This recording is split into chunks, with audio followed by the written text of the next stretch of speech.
This is an ad for BetterHelp. May is Mental Health Awareness Month, and it's a good reminder that money problems take behavior change. Talking to someone can help you make progress. Go to betterhelp.com/Ramsey to get 10% off. Brought to you by the EveryDollar app. Start budgeting for free today.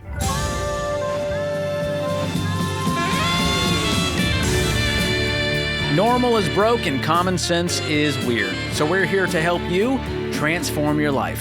From the Ramsey Network and the Fairwinds Credit Union studio, this is The Ramsey Show. I'm George Kamel, joined by Jade Warshaw this hour, and we're taking your calls for free. 888-825-5225. And as Dave says, some say the advice is worth what you paid for it. A lovely riddle. We'll see how it goes today. Jonathan kicks us off in Orlando. Jonathan, welcome to The Ramsey Show. How you doing? Doing well.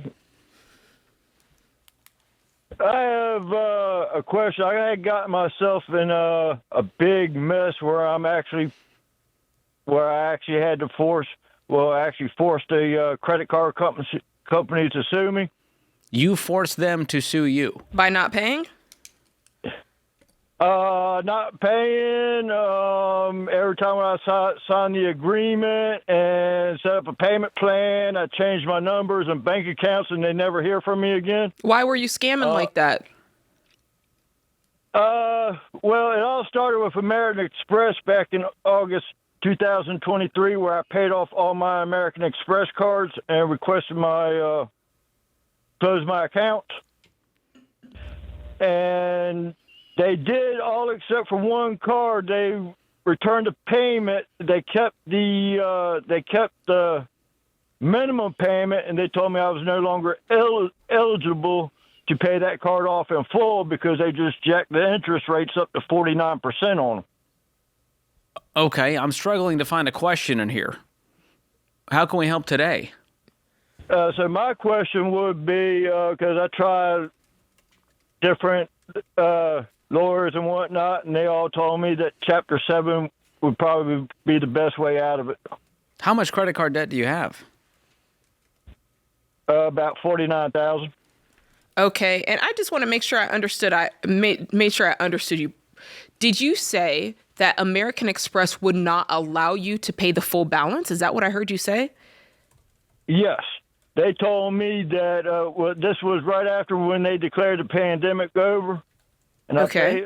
That they jacked the interest up on all my cards to up above 49%. So I called them and I asked them why and see if I could get them back down to 19% where they was originally. And it was like they told me no, that was a federal going rate. Okay. And, right. Okay. So I understand they jacked the interest up, but I want clarity on the payment. You said that you couldn't pay it off. They would not allow you to pay it off. Is that simply because they made the interest so high you felt it was impossible? Or was there somebody was restricting you on the phone from making a payment? No, I sent them the payment twice. The first time they sent it back, they kept the minimum payment.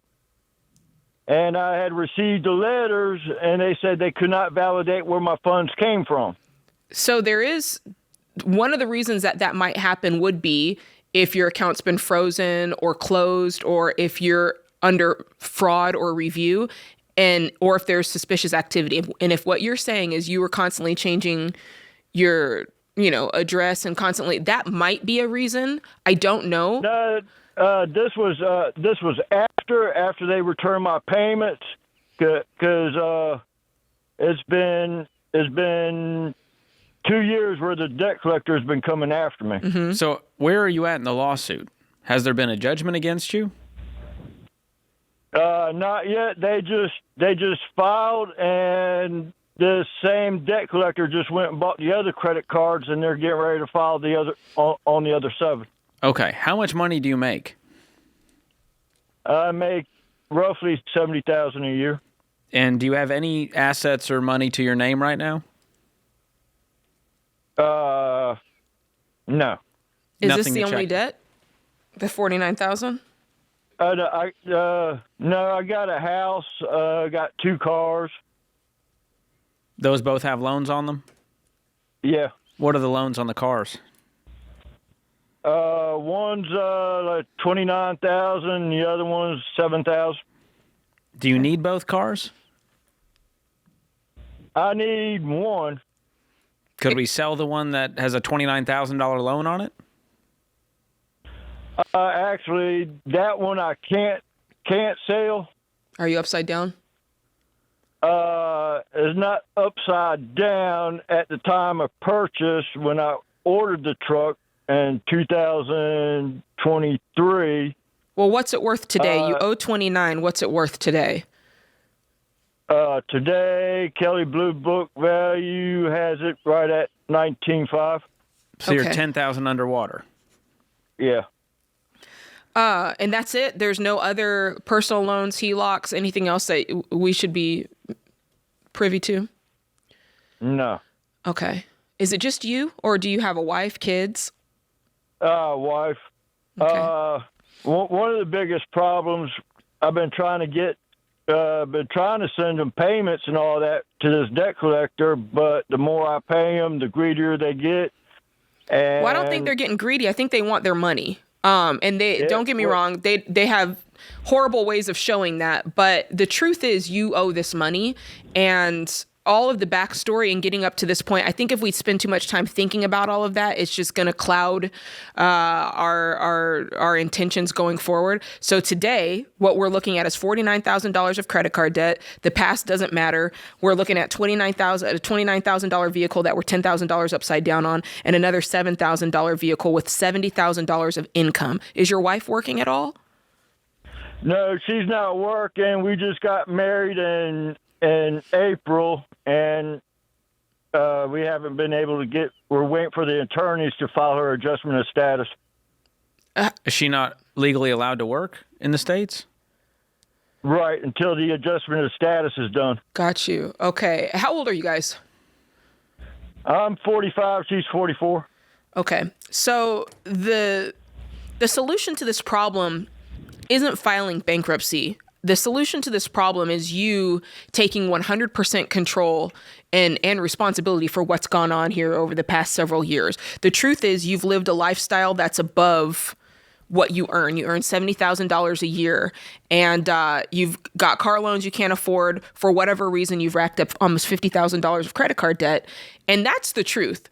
So getting out of this is going to require you raising your income in multiple ways, and it's going to require you lowering your expenses in multiple ways, none of which are going to be comfortable or fun in any way, shape, or form. But it is going to be comfortable and fun once you're out of the debt. So the only way out of this is debt snowball it. And, if the credit card debts are old enough, eventually you might be able to settle for a little less than what's owed. But if you owe it and you can pay it, let's just make a plan to get this done. I mean, going into $49,000 of credit card debt tells me there's been a couple of years of buying some toys, living high on the hog, and now it's time to face the numbers, face reality, and get on a plan with your wife. Even though she doesn't have an income right now, she's involved with this because some of the spending is going to be from both of you.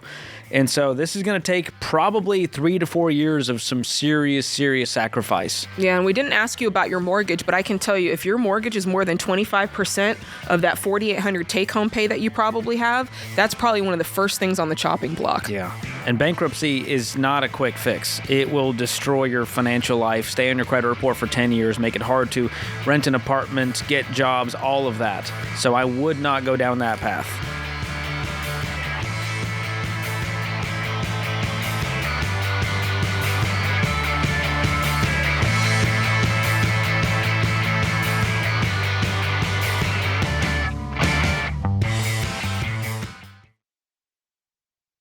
One of the first things I discovered working in the financial world is how absolutely devastating it is when the breadwinner of a family dies and there's too little life insurance or none at all. Grieving families are suddenly left behind, scrambling to pay bills and trying to make ends meet.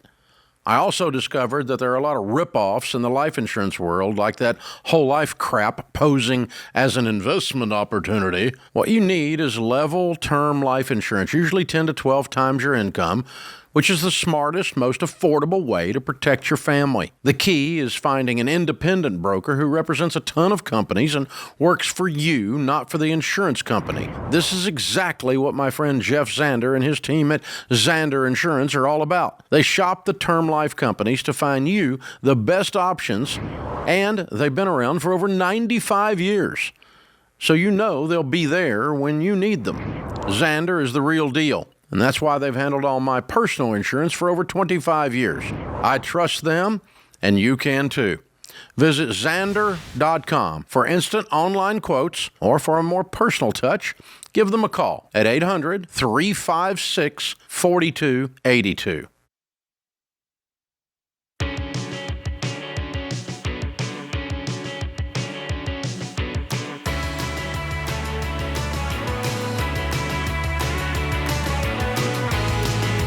Anna is in Nashville, just down the road. Up next, what's going on, Anna? Are you with us? Yes. How you doing? Hi, I'm a single mom. Good. How are you? Good. I'm a single mom of two, and I'm self-employed, and I have $28,000 in credit card debt right now. So all of the payments are current, but the interest in debt is really hard to manage. Is that your only debts? Is it $28K? Yes. Okay. What's your income? It varies because I'm self-employed, so some months it's quite good, and other months it's slower. So I'm creating some supplemental income. Through side work or what? Yeah. Okay. Give me an average month. An average month this year has been really low because I've been taking some business courses and furthering my education. But some months I was making $3,000 a month, and other months I was making very little. So $3,000 is like the top end. Mm-hmm. What kind of work is it? I'm a practitioner, so I started my own business to support women and children with anxiety.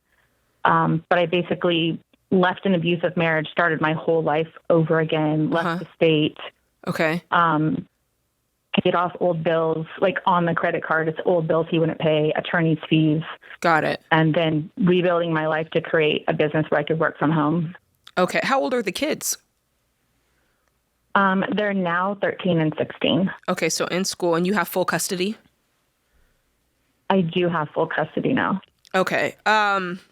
I think the struggle is coming from the $3,000 a month, which it sounds like on many months it's less than that. I think that's where a lot of the struggle is. You said you're doing some supplemental work. What are you earning? What are you doing and earning from that work? I'm just starting to pick up more and more work because before the reason why some of the early months were low is I was just in survival mode. Sure. You know, leaving that place and then trying to help my kids. And so I wasn't at my best capacity. Sure. So now going forward, How long ago was that? Building and putting more out there. How long ago did you leave?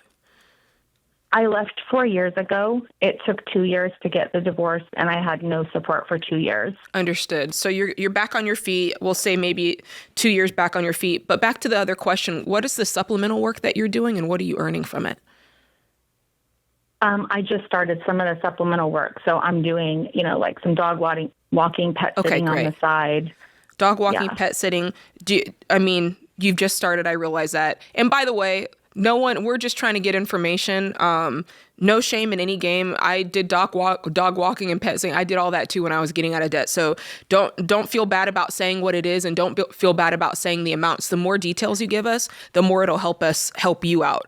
So just getting started on that. What are you able to bring in on dog walking today, and what do you think you can get it to? I just started.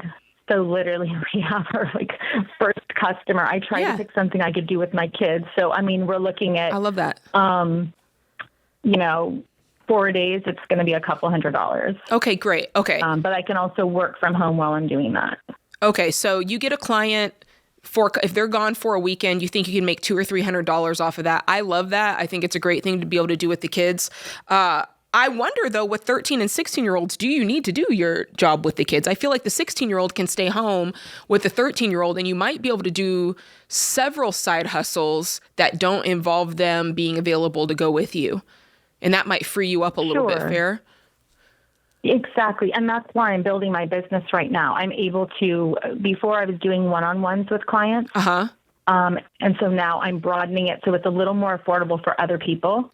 I help other people who went through trauma. And so that's I want to challenge you on this, though. And this is, I'm being your buddy right now. This is not me trying to jam you. This is me trying to be your buddy. What you're earning from this side hustle consistently from your business equates to a side hustle. It's not a full-time business yet. I want you to keep doing it because you're clearly passionate about it and you have a point of view because you've lived it. But today, I would love to see you go out into the world and get a job that can earn you double that, because I think that you're worth it and I think that you have that to offer. And it'll help you break free of this debt. Yeah, you need stability right now. And right now, the business, it's great, but this feels like ministry that you could get paid for long term, but let's make that gravy on top when we're not working full-time, 40 hours a week. Do you have health insurance right now? I have 10 care. Okay. So the focus is going to be, let's get this income up, because without that, it's going to be hard to even keep up with the credit card payments. What are the minimum payments every month on this $28K? So there's 2 separate cards, and the minimum payments equal about $700. Okay. So the goal is going to be, what is the smallest balance of the 2 cards? Roughly under 11,000. And then the other one's about 17? Yes. Okay. So our goal is going to be to chip away at that smaller 11,000 one. And I mean, if you put $1,000 toward it a month, you'd be done in around 11 months. So about a year. So that's just the napkin math to show you, how long it's going to take, how fast you can move, depending on how much margin you have. So that's the name of the game here. We're talking about your income, we're talking about your expenses, and the gap between that, hopefully there is one, is called your margin. And that's what's going to allow you to get out of this debt fast. Normally, it takes people 18 to 24 months. It might be a slightly longer journey for you because you're a single mom, you're trying to go to school, which I wonder, can we put pause on school right now because it's hurting your ability to produce income? Right. I mean, when I'm saying it was just continuing education. And so I have everything that I need right now. Okay. It's just a matter of more visibility and getting myself out there more. That's true, because when but I do get the clients, I do get really good money. The truth is, Anna, though, that there is a horizon on building that. For anybody who's starting a business, there is a horizon for creating a reasonable client base that's dependable, that you're going to earn. And so for that reason, no one is saying don't do it. No one is saying, it's not worth it. We believe in that and we love that. However, a lot of times you have to do something full time while you're building the business. While my husband and I were building our entertainment business, I still had to go and do gigs and perform and do a lot of the things that I didn't really want to do, but that's where the steady money was. And so I had to do both at the same time for a while until the business that I really wanted to do took over and could earn me what we needed in order to pay off our debt and sustain our life. So I just really want you to hear that. I agree with George, and this is for the broader audience. When you are about the business of paying off debt, you need focused intensity. All right. You can't do a bunch of things at once because something's going to suffer. You can't work on school, work on the business, pay 3 cards at the same time. You have to pick one goal and focus all of your intensity and all of your margin and all of your efforts at that one goal. Even if it feels silly to say, well, I'm just focused on paying $2,000 off on this credit card right now, you will be shocked, George, you know this, how quickly you will pay something off when you put all of your effort towards it. You got to get the blinders on. So, Anna, there's a few moves to make here. I would pause school. I would try to go for a full-time job while you double down on these side gigs. And if you have clients currently, that's great. And you can still try to find some more. But right now, I would not be just so focused on growing the business because that's going to take your efforts away from debt payoff, side gigs, on top of everything else you've got going on. Yeah. And you're going to have to invest some of what you're earning back into that business to grow it. And now is not an investing time for you. So I hope this business grows. I hope you call us back, a couple of years from now and say, I'm debt-free, the business is flourishing.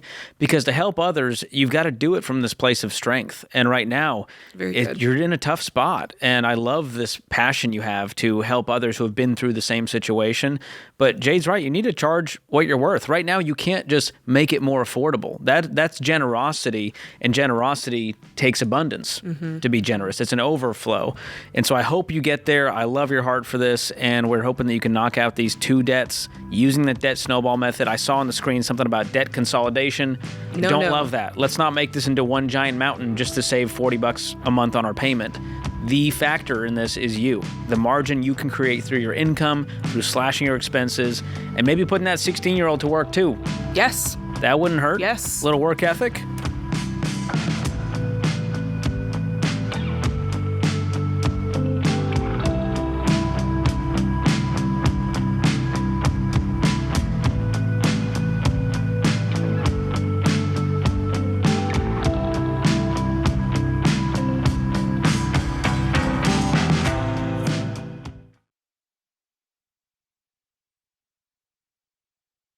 Hey, George Kamel here. Let me pull back the curtain on something you may not know. If you're in debt and collectors are threatening lawsuits, the worst thing you can do is ignore it. That's exactly what they're counting on. Because when you do nothing, they can take you to court. And if you don't respond, they can win by default and even get access to your bank account. And that's why I tell people about Guardian Litigation Group. Guardian Litigation is not another debt relief company with some bait and switch tactic and empty promises. They're an actual law firm with real attorneys. And from day one, you get an attorney who represents you. They step in when collectors are trying to push you around, and they handle it. So instead of panicking, you've got a plan for peace of mind. So if you're backed into a corner and facing imminent legal action, don't stick your head in the sand. Ignoring it will make it worse. And Guardian Litigation is who you contact when it gets worse. So go to guardianlit.com/Ramsey. That's guardianlit.com/Ramsey. Attorney advertising. Results may vary and no specific outcome is guaranteed.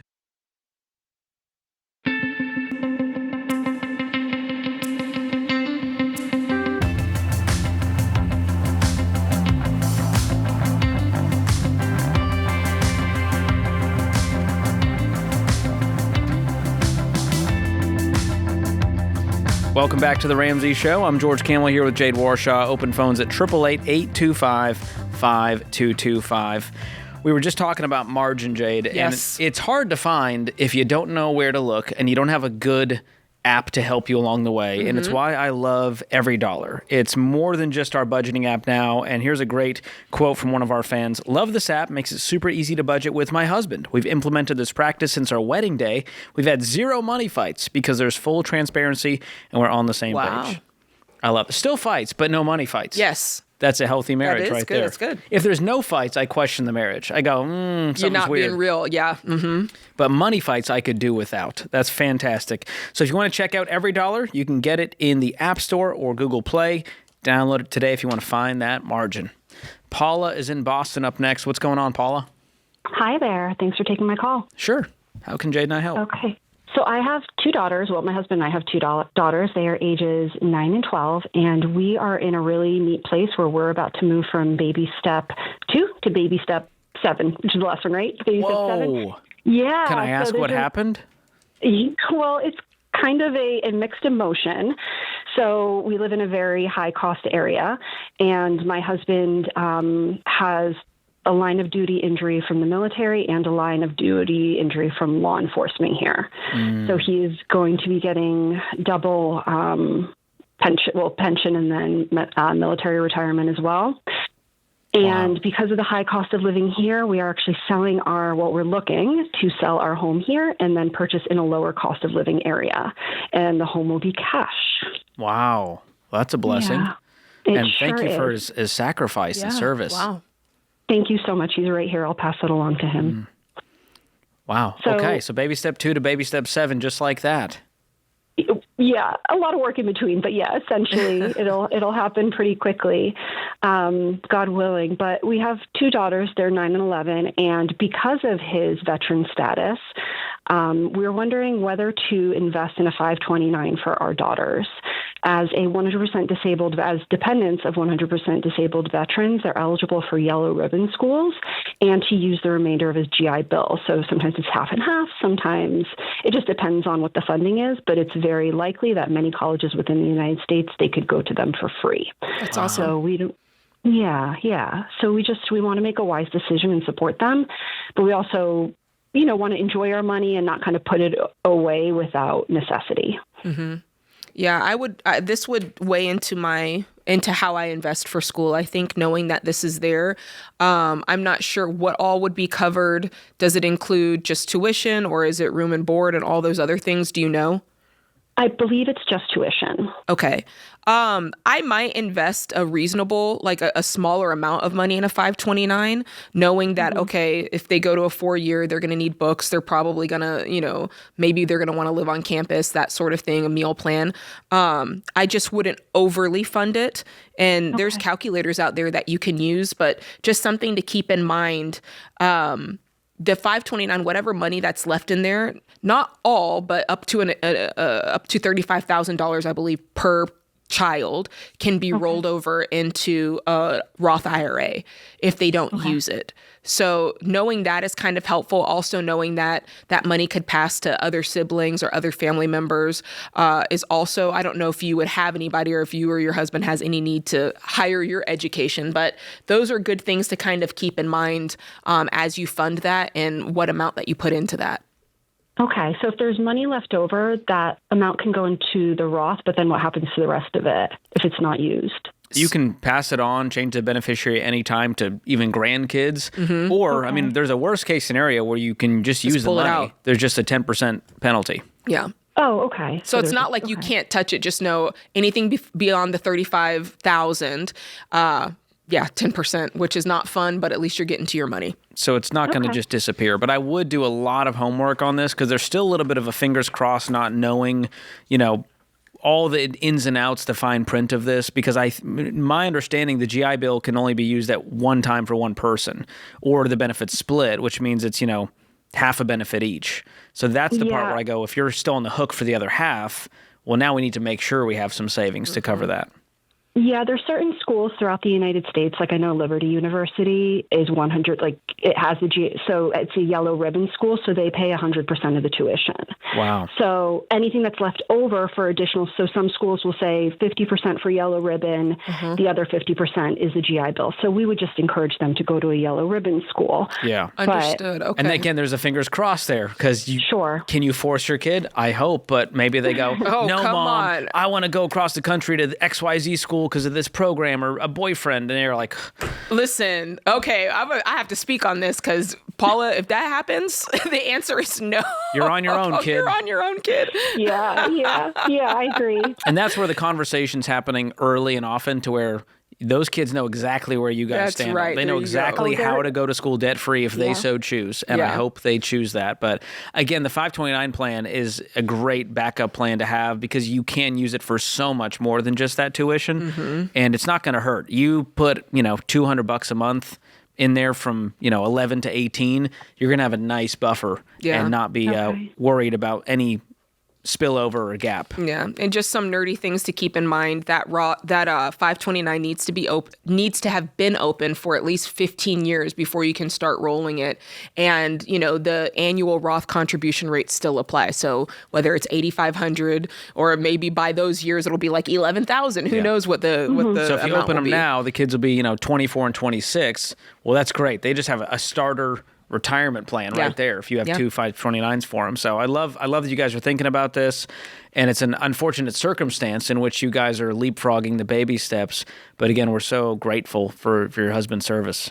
So that 529 rule was part of the Secure Act. 2.0. 2.0. And I got to believe, I feel like 35,000 is kind of low, but I got to believe that might come up over time possibly as Roth limits contribution limits go up. Do you know what I mean? You can only convert up to the amount of the Roth IRA. So this year, $7,500. So you can't do it all in one fell swoop. But it goes up every year. So you got to believe 15 years later, which is when the Roth would be eligible. Yeah. Yeah. That's the hope. You never know with the government what they're going to do. They could revoke the whole thing. You never know. I'm just glad there's an option because for so long people were like, well, I don't want to do it because what if they don't go? Yeah. And I go, we have a student loan crisis upon us with about 1.7 trillion. Yes. I'm more worried they're going to go into crippling student loan debt than the wonderful problem of what if they don't go and I have a pile of money sitting here that I can change to any beneficiary. And what's cool, I mean, this can become a generational 100% college endowment fund when you think about it. By the time your kids have grandkids,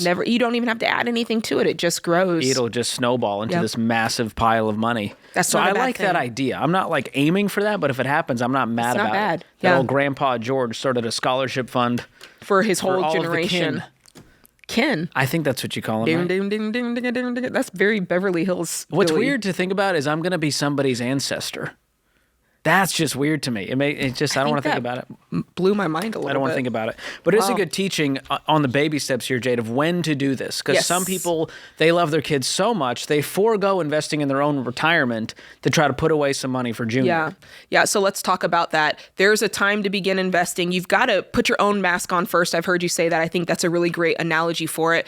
Over here, we're going to teach you, get your own house in alignment, your personal business first. That's you paying off your debt. We teach a series of baby steps. Baby step 1, get $1,000 saved. That's pretty quick. Most people do it in 30 days, George. Baby step 2, we talked about it earlier in the show. This is where your debt snowballing, all of your debt, everything except the house. And then from there, now we're going to start playing a little bit of offense. Is that a good way to say it? Yeah. We're going to start saving up some money for ourselves, 3 to 6 months of expenses. It's a barrier between you and life, making sure you no longer go into debt, making sure you're in a really good financial footing so that you can begin baby step 4, which is investing. Now we're starting the process of investing. Baby step 4, 5, and 6 we do simultaneously. You know what that means? At the same time. So baby step 5, now's the 529. You could do an ESA. There's limits there. I like a 529. We just gave you the details about it. Yeah. I do 529 plans for both of my kids. Couple $100 in there from 0 to 18. You'll have 6 figures in there, which is, by the way, what it's going to cost for a normal state school by then. You ain't lying. God bless. Let's keep saving.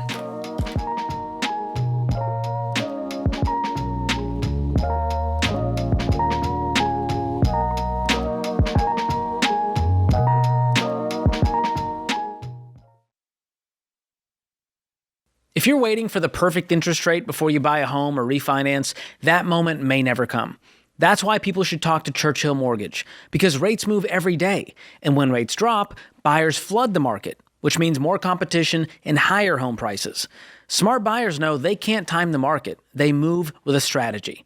Buy the home you can afford now and refinance later if rates improve. Churchill helps you understand what you can actually afford, not just what you qualify for. And with their certified homebuyer program, you can get fully underwritten before you shop, so you can make moves faster and make stronger offers. And right now, Churchill has a special offer only for the Ramsey audience. Go to churchillmortgage.com/Ramsey offer to learn more. That's a special website. Remember this, churchillmortgage.com/Ramsey offer. This is a paid advertisement. The Churchill Certified Homebuyer Program is available for qualifying borrowers and select loan types only. NMLS ID 1591, NMLSConsumerAccess.org, Equal Housing Lender, 1749 Mallory Lane, Suite 100, Brentwood, Tennessee, 37027.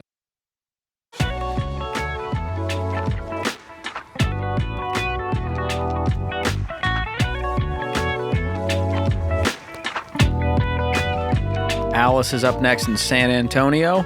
Welcome to the show, Alice. Hi, thank you so much. My question was, what is the difference between being generous and enabling poor financial habits with family members? Ooh, love this question, and also I'm sorry. How close are these family members? They're my husband's siblings and mom. Oh. Ooh. Well, I think you In-laws. said the difference in your explanation. I think the difference is poor financial habits. I think that is the difference between helping and enabling. If somebody has really poor financial habits, and let me add this part, they're not interested in changing them, that is the difference. Because I think all of us started out at a point where we had a lot to learn financially. And when the knowledge came, we were willing to receive it. We were willing to look at ourselves and go, okay, yeah, they're right. I need to change. But if these family members are not willing to do that, that's where it becomes, I believe, enabling, because it's no longer helping them. Yeah, if there's no movement toward independence and the direction is not toward freedom for themselves and autonomy, well, then we're just giving to give. And if they keep asking for more giving, it's not really giving at that point. It's entitlement. So is that where you guys are at? Are they every month going, hey, can we get $500? No, and it's not even that much until like maybe it's just in like my head, but it's we've been married for 7 years now, so I would say over the course of 7 years, it's probably been like every 3 months or so, and it like rotates between them, and then sometimes his friend also asks as well. So you word guys- has been going round that it's Bank of Alice. Are you guys wealthy? No. And we've also gone through like different jobs. Like we have 2 little kids at home, and so I stay at home and work. I do some like side stuff, but like between us, you know, we probably are on track to make about 70 this year. But it's like, you know, up and down. So it's like, it's not even like, you know, we're working 6 figures, you know, getting 6 figures. And why do they make the assumption that Alice and friends will be able to fit the bill? Why do you think that is? Because you've given them money before? Yeah, and I'm not sure what he was doing like when he was single and stuff, but it just has been, you know, $25 here, $50 here. I need help covering my phone bill. It's never really been like we can't put food on the table. It's always been like, hey, this bill is here. So I don't know where it started and whatnot, but I just like know that it just keeps, and it's still, you know, 7 years later, every once in a while it comes up. So I feel like I'm in a bad position because it's like we have $25 we could send him, but I just know it's going to come around again. Yeah. And and I don't want it to be 500 or 1,000 in the future kind of thing. Are you guys debt free? Yes. You're debt free. What baby step are you on? I haven't really been following them, but we rent. We don't have any credit card debt. We had school loans when we got married, but we paid them off within the first year. And we had some credit card debt, but then we paid it off. And do you have any savings? We're working towards like 3 to 6 months of built up. So I think we're about 2 months ahead on our budget. Okay, what does that equate to dollars wise? I think it's $3,800 a month. Okay, $3,800. You have $3,800 saved, or that's what you each month. So all in total, it sounds like crazy, but between all of our accounts, we probably have about $20,000. But I have it like all earmarked for months or a car fund or stuff like that. Okay, so the small tweak, and you didn't ask, but I'm just going to say this: the small tweak that I would make is, I would make sure to do the math and figure out what would be 6 months of expenses. With $70,000, I like the idea of you having a full 6 months of expenses. It sounds like only one of you is working, not both of you? Full-time. Yeah, my husband is working full-time, and then I do like contractor work. Yeah. So every once in a while. Yeah, I'd love for it to be a full 6 months of expenses, and I might hold back on the funds, especially if it's not something that's really, really pertinent to the moment. I would hold back on doing the funds and get the 6 months settled, and then above and beyond, we could do the funds on top of that. So back to the question at hand. Yeah, you just have to say no. Is your husband aligned on this, or are you the one who's like, hey, I don't like this pattern? He's like, well, it's just $25, it's fine. Or is he just as mad as you are?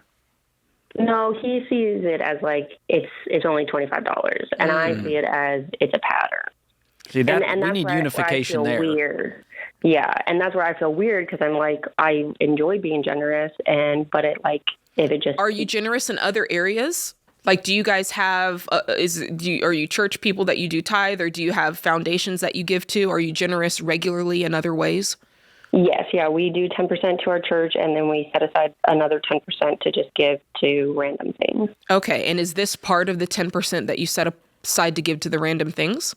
No, not typically. It's usually like structured organizations, missionaries, that sort of stuff. So that answers that question. Purpose. That answers that kind of moral dilemma of, am I not a generous person? Clearly you are, because you are giving, it sounds like 10 to 20% of your income, which is very, very generous.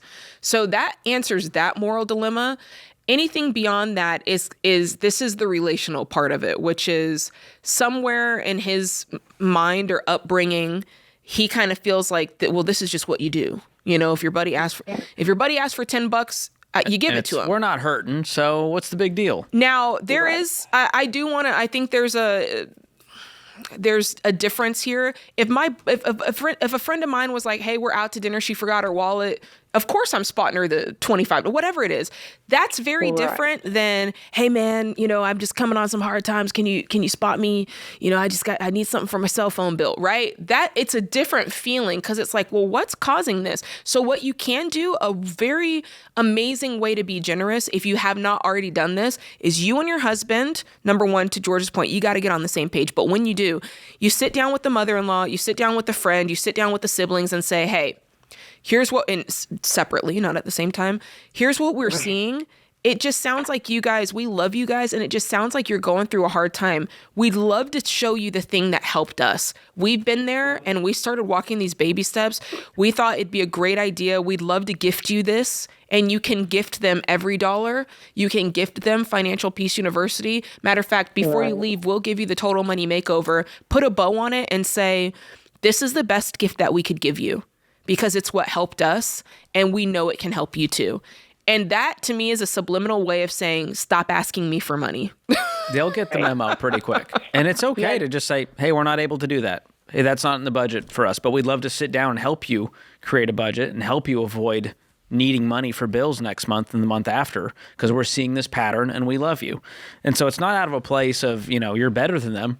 It's out of a place of love, actually. And if they never feel the consequence, then they're never going to change the behavior. So you're not being cruel by stopping. You're actually letting the reality of their life do the teaching that you can't. Yeah. And that's a hard thing to do with family, people that you love. Yes. And then they feel a certain way about you, and they go, wow, Alice is so stingy. Well, this is the part of money. This is the part of money that is emotional, which is it all has to do with the way we were brought up. If you were brought up in a way that, you know, everybody just kind of, it's a pot of money and you just kind of throughout the family, mom gives to dad, brother gives to mom and dad, grandma, you know, and everybody just kind of reaches in. That's very different from probably the way that you grew up with money emotionally. And that's why the two of you, you and your husband, need to kind of sit down and have a meeting of the minds there, because it's not necessarily that one is wrong or right. It's just your values and how you view it. Because, you know, some people might argue, hey, if the money doesn't bother you and you can do it, do it. Some people might argue that. I would disagree with that. But it's just it's from a value standpoint. Got it. That makes sense. Not to rain on y'all's parade, but we did buy them budgeting books for Christmas 2 years ago. Was it every dollar? No, it was a different one, but maybe we'll have to throw. I don't know if it's collecting dust. That's why it didn't work. I'm just joking. To be fair, I don't even know if they read it. Well, we'll give you every dollar because that's the one that'll actually work, and we'll also give you Total Money Makeover. George, what about Breaking Free from Broke? Let's throw that one in there. Yeah, and I'll give you mine also. What no one tells you about. Kit and caboodle. Well, there you go. So that the key pieces here are guilt-based giving is not generosity, and enabling isn't love. And the sooner you can understand that and put the boundary up in love, the better your life is going to be, the better your marriage is going to be.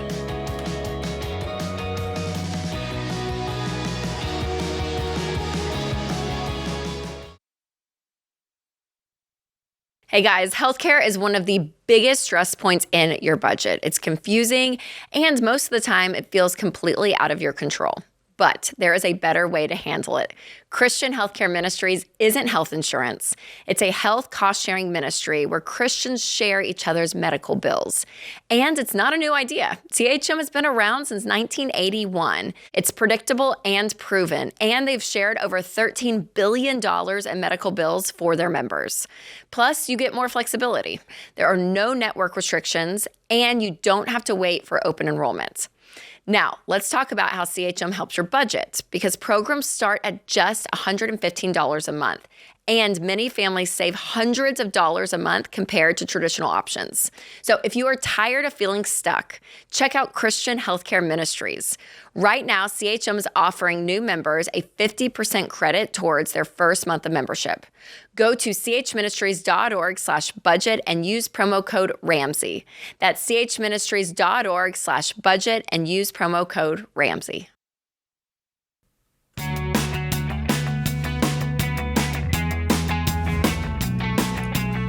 Welcome back to The Ramsey Show in the Fairwinds Credit Union studio. I'm George Kamel here with Jade Warshaw.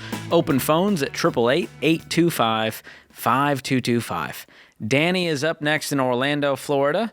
Danny, how can we help today?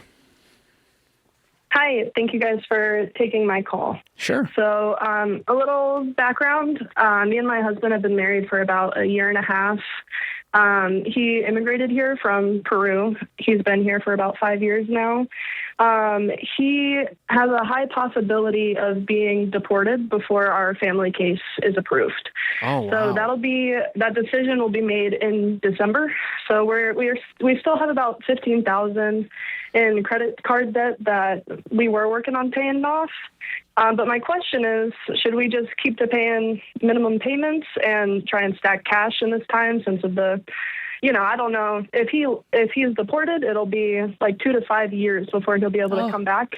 Oh, my goodness. So I'll be going with him, of course. Right. That was going to be my ask. And what are the financial implications if this does happen? Like come December, let's say he is deported, you go with him. How much money is this going to cost you guys? And what will your new life be like?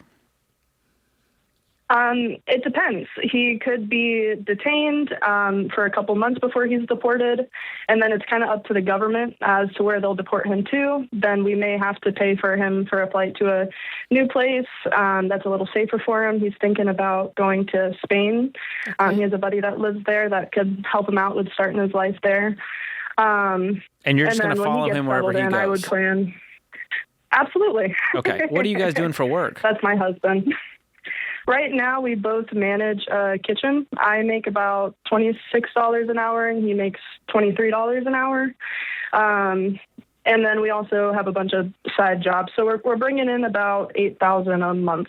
$8,000 a month. Okay. And are you renters? Do you have a house? Tell us about any assets you have. We have 2 paid-off vehicles, one that has a loan on it, but it's not upside down. It's a wash if we sell it. So we have 3 vehicles. We're selling the one with debt on it to get that monthly payment out. We have monthly bills of about $1,000 in lawyer fees.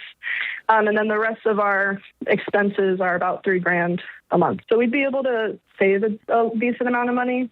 But paying off all that credit card debt, I think I'm not sure if it would be wise to do that, given we might need it. I'm calling future. this storm mode for you guys because it's a storm and you know what's coming. And so I would treat it that way, just like we would if there was a baby coming or if you knew you were being laid off, that sort of thing. Did you say that you're renting? Yes. Okay, you are renting.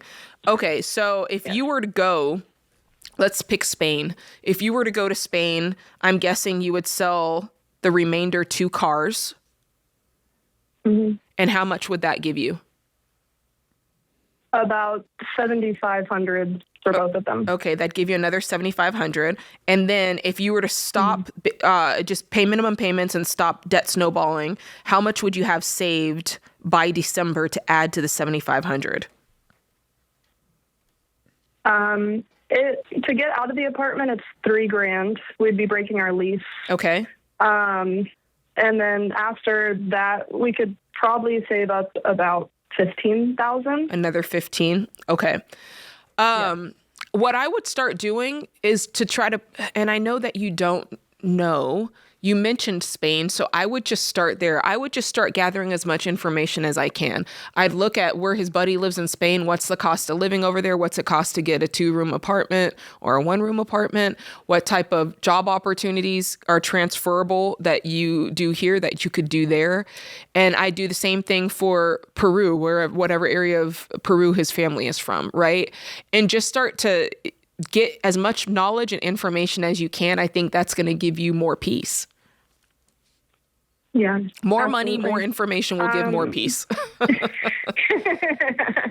Absolutely. So it is wise to stop paying just make minimums on the credit cards. Yeah.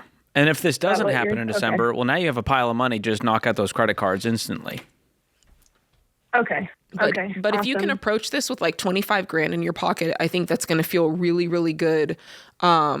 And to kind of have a checklist of here's what we're going to do. We're going to sell the car, and then we're going to do the lease, and then we're going to do this, and just kind of literally put down a plan of action, like document it and document what it would look like going to Spain, document what it would look like going to Peru, all of that. And I think that that's just going to help you feel uber ready for this. And you can use the EveryDollar app, Danny, and plan all this out. You can make a fake budget of like, hey, here's what our new life could cost us. Here's what our current life costs us. And in the meantime, use that budget to create as much margin as you can. Now is not the time to go YOLO and life's crazy, so let's eat out. Now it's how do we use as little of this money as possible to stack it up so that not only can we pay off the credit card debt, but we have an emergency fund. We have no debt now starting this new life. So that's the end goal is can we, whatever happens, can we restart this process with no debt and an emergency fund? You guys will operate differently no matter what happens. Yeah, and spend some of the things to add to that list would be if you do go to Spain, you're going to likely need some sort of work visa as well. And what's the cost for that? So make sure you're factoring that in as well. Whew. That's a lot. Wild. That's a wild one. Wishing you guys the best. Yep. All right, Daniel is in New Orleans up next. What's going on, Daniel? Hey, how's it going, guys? Thanks for taking my call. Yep. So I got a question. So I've always used you guys as like some advice for my kids growing up. I lost my father when I was young, and I've used the principles and teachings that you guys have had. And just getting to now adulthood, my oldest daughter graduated from flight attending school. The same day she graduated from college, debt-free with a bachelor's degree. And she's going to be doing some international travel with her new career. And I'm just trying to figure out how to navigate using a debit card during international travel, and what kind of advice you guys can give me that I can pass along to her. I love that. That sounds like an adventure for her. Well, I mean, I can tell you what I did. My husband and I worked on cruise ships and went to over 92 countries, and I had a debit card, and a lot of times I would call them ahead of time and let them know I'll be out of the country. Here's where I'll be visiting. So my card would work in those different locations. I never had an issue with them thinking it was fraud, but also because I was traveling, they knew to be aware that there could be fraud. And I had all the same protections.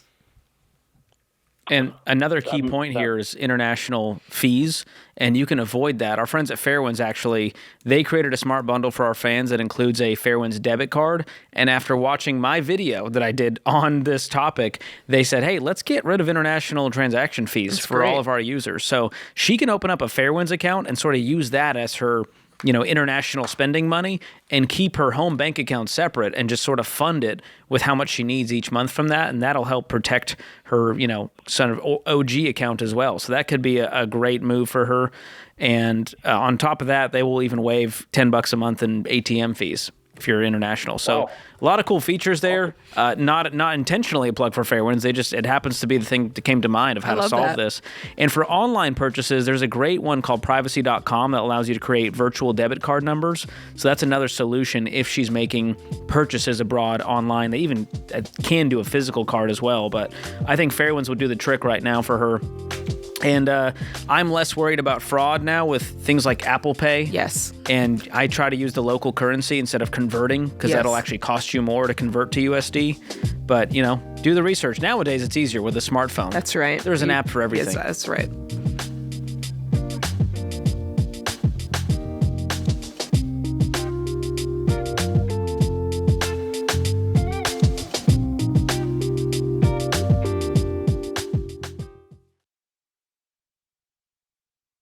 Hey, you guys, did you know that there are thousands of data brokers whose entire business is collecting and selling personal information?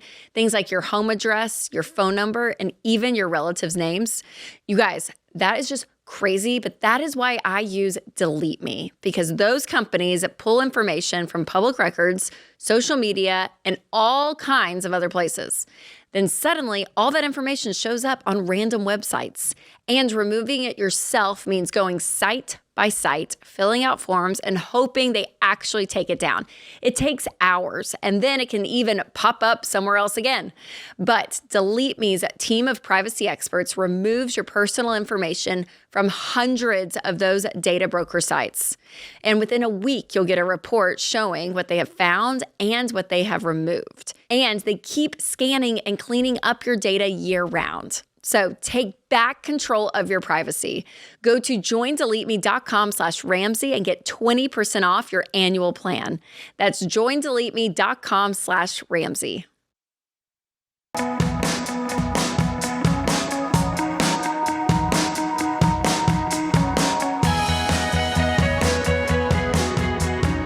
Jenna is in Seattle up next. Jenna, welcome to the Ramsey Show. Hi there. Hey. So my question is quick and to the point. Should I allow my very generous boyfriend to pay off some additional debt of mine? Wow. So tell us more. What does additional mean? How much has he paid off so far? I have many questions. He paid off a personal loan that I had taken out to do some home repairs about a year and a half ago. Mm-hmm. And then about 6 months ago, he paid off my student loans. Ooh, how much was the personal loan and how much was the student loans? The personal loan was maybe $15,000, and the student loan was probably $35,000. Oh my! So he's paid off $50,000 worth of debt for you so far. Right. How much more is there to go?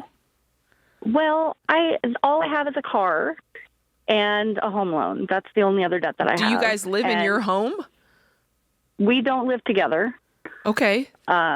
We maintain separate households. We've been together for about 3 years. He's widowed. Widowed. Any kids? We both have kids that are all college age. Okay. How old are you guys? In our 50s. Okay. He's retired. He retired young. Okay. He and his late wife did everything right financially. And I'm divorced, and so that kind of messed up my financial situation. But are you going to marry him? I'm just getting cut into the chase. We've both decided we don't want to remarry, but we've found, we're committed to each other.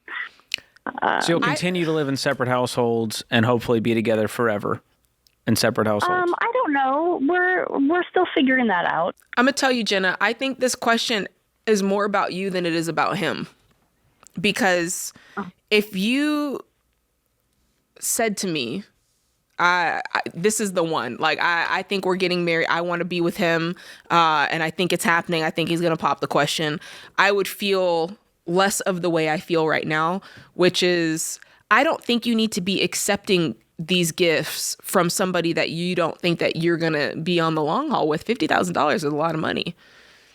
Well, I think we're going to be in the long haul. We just don't necessarily want to get married. I was in a very abusive marriage.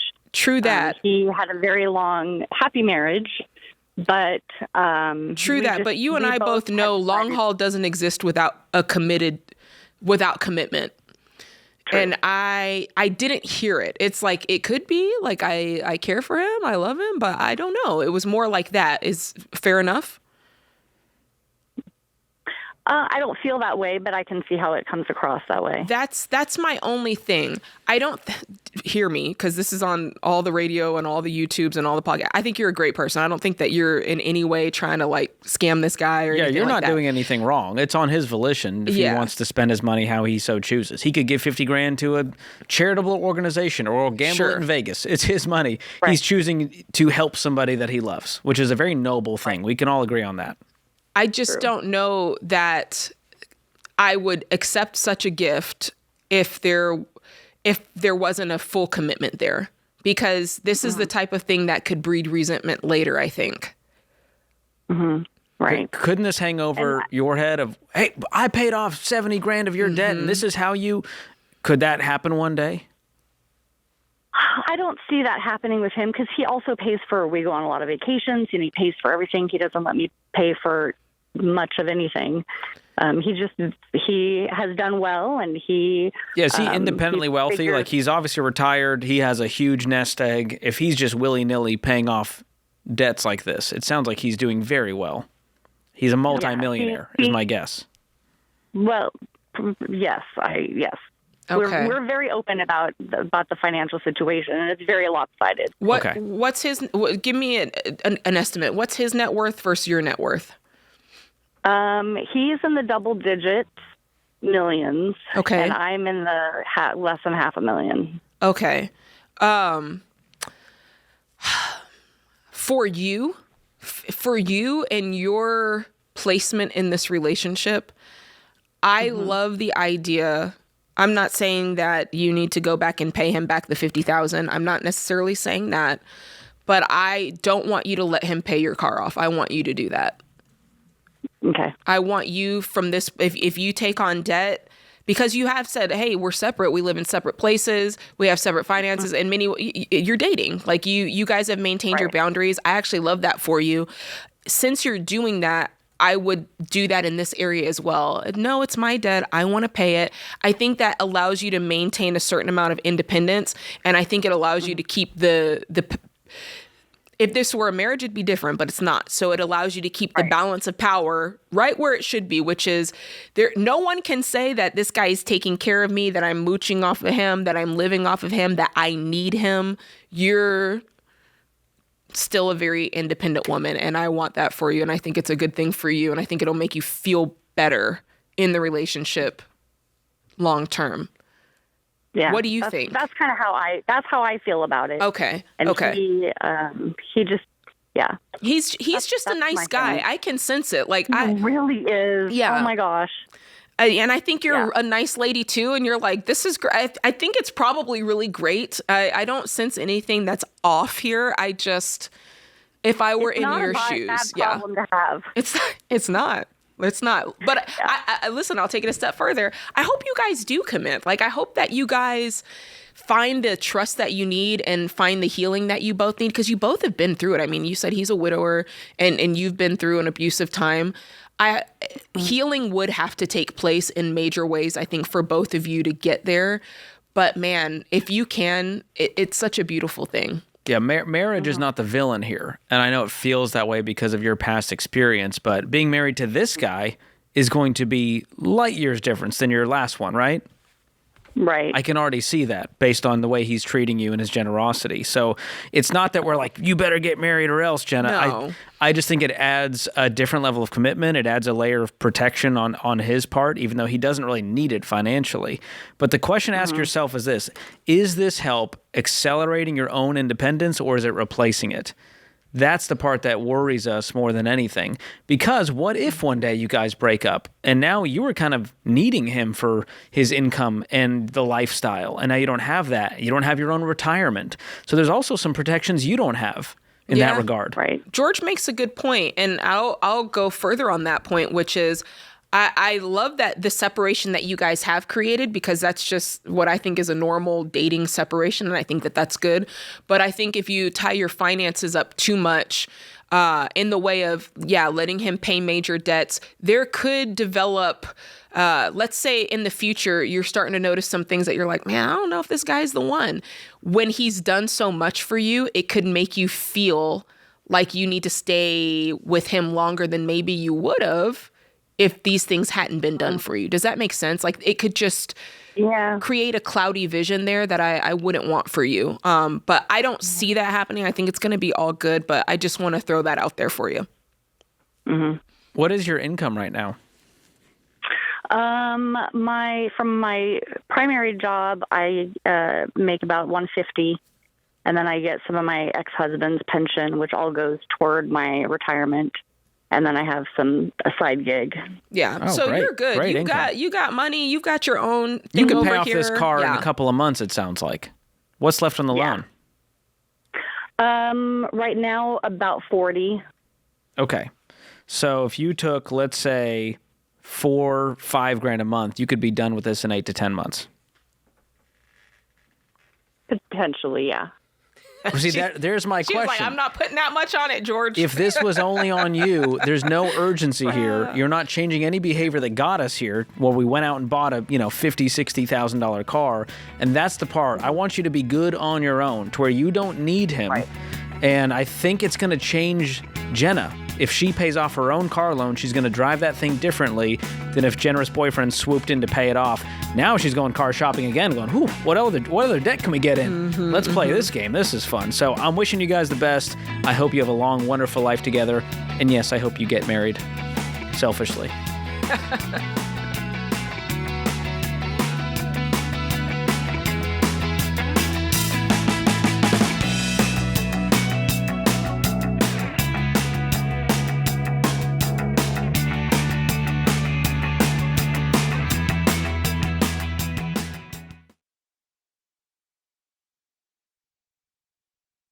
Hey guys, George Kamel here. Listen, we need to talk about your phone plan because for a lot of you, it's like a bad roommate. You know the one. Unpredictable moods, always asking for money, hard to get rid of, and they never do the dishes.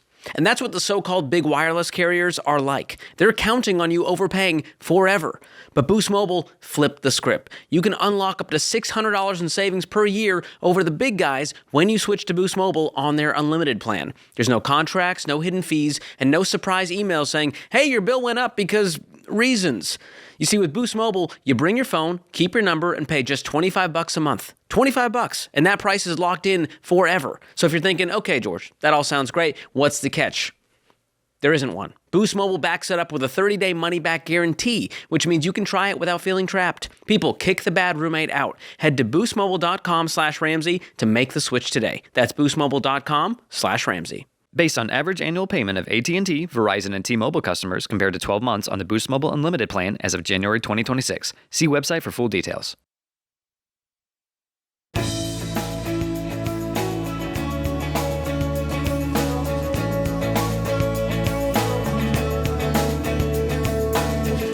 Buying or selling your home is a big deal, and you want an expert in your corner fighting for you to find the best deal for the right price. And the Ramsey Trusted program is the only way to find a top agent you can trust who will help make your home a blessing instead of a burden. It's super easy. You compare agent profiles, interview them, and choose the right one to work with. And you can do that at RamseySolutions.com/agent to connect with a local Ramsey Trusted real estate pro for free, or click the link in the description if you're on YouTube or podcast. Katie is in Sacramento up next. Katie, what's going on? Hi. So I had a question. I am getting about $75,000 workers' comp settlement, and my parents want me to save all of it for a down payment on a house. And I was wondering if it's valid to take $5,000 or $10,000 of that and spend it on my wedding for next year. Oh. Okay. What happened with the workers' comp situation?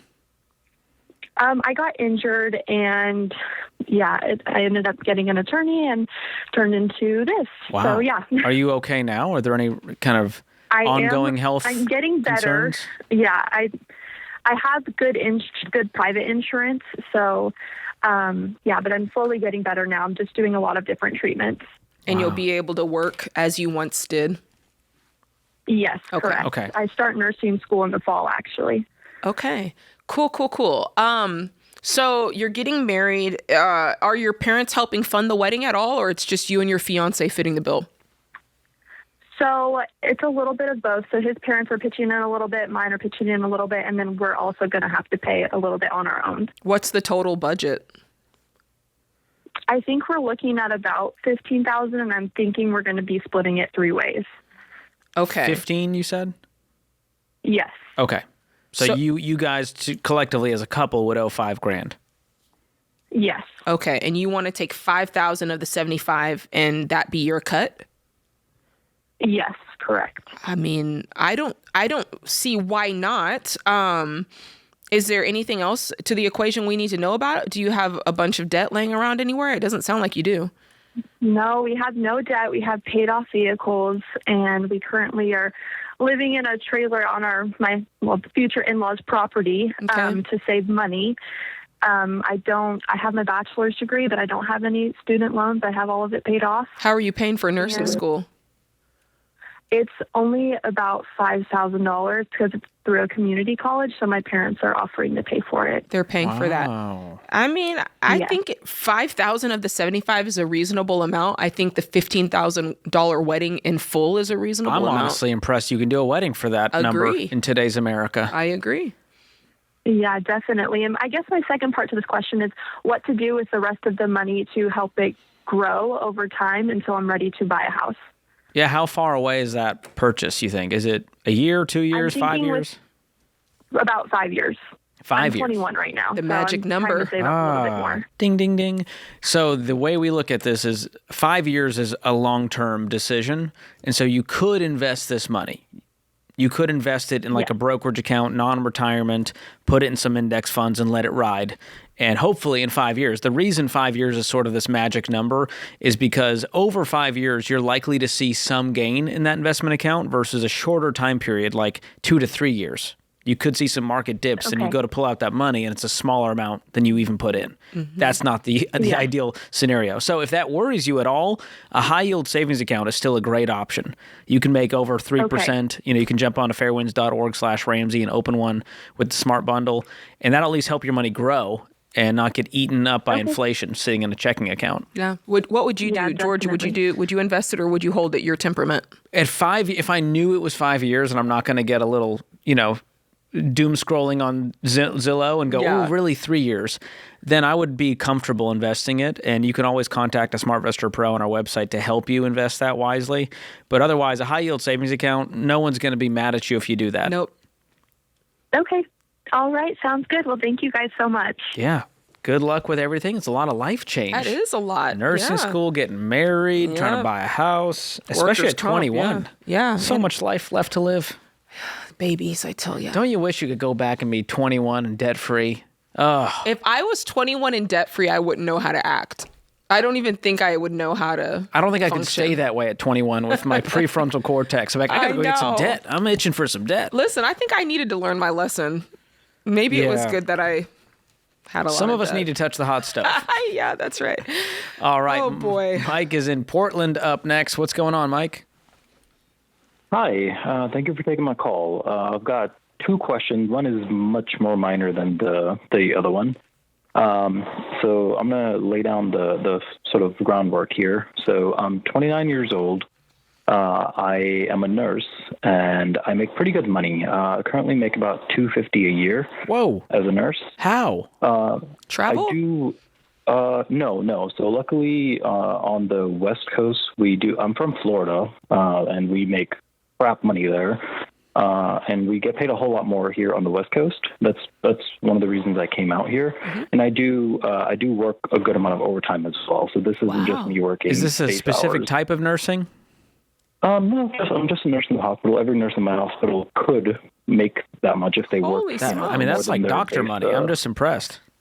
Way to go. Well, see, that's actually part of the problem. I mean, it's a good problem to have, sure, but this is the reason I'm calling, because I like being a nurse. It's great, but I don't want to do this forever. I do want to do more down the line. So I also have I've been here for about a year and a half, and I've got just a little bit over $200K invested in my brokerage account.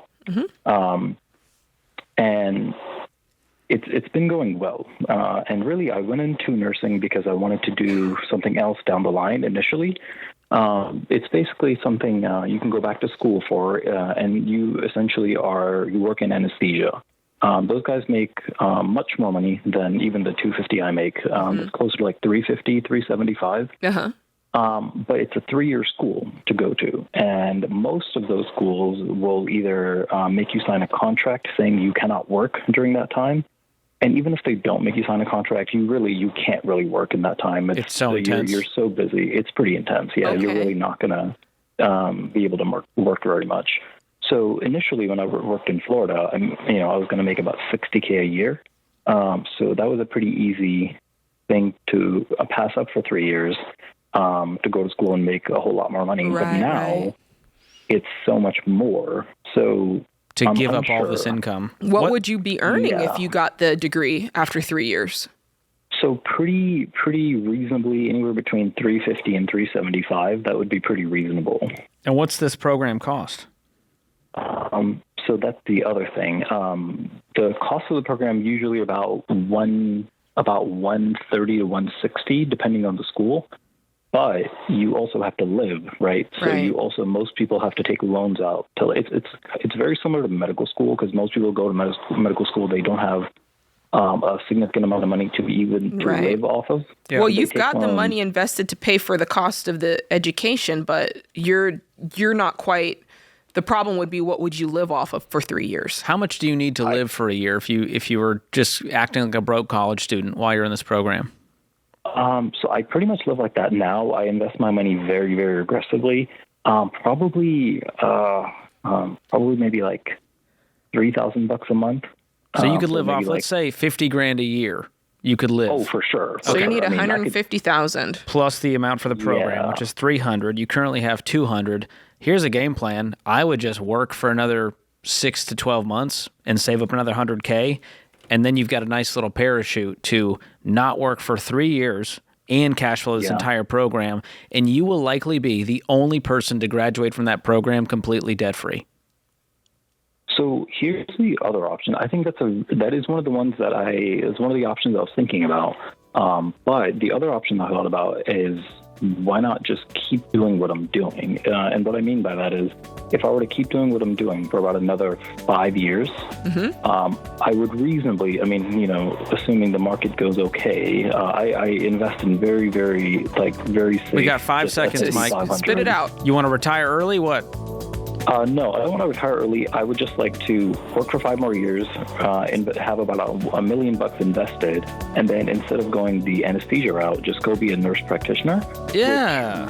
My brother does that. That's a great field as well. I think either way you're good. Follow your heart here. Do what you feel is right.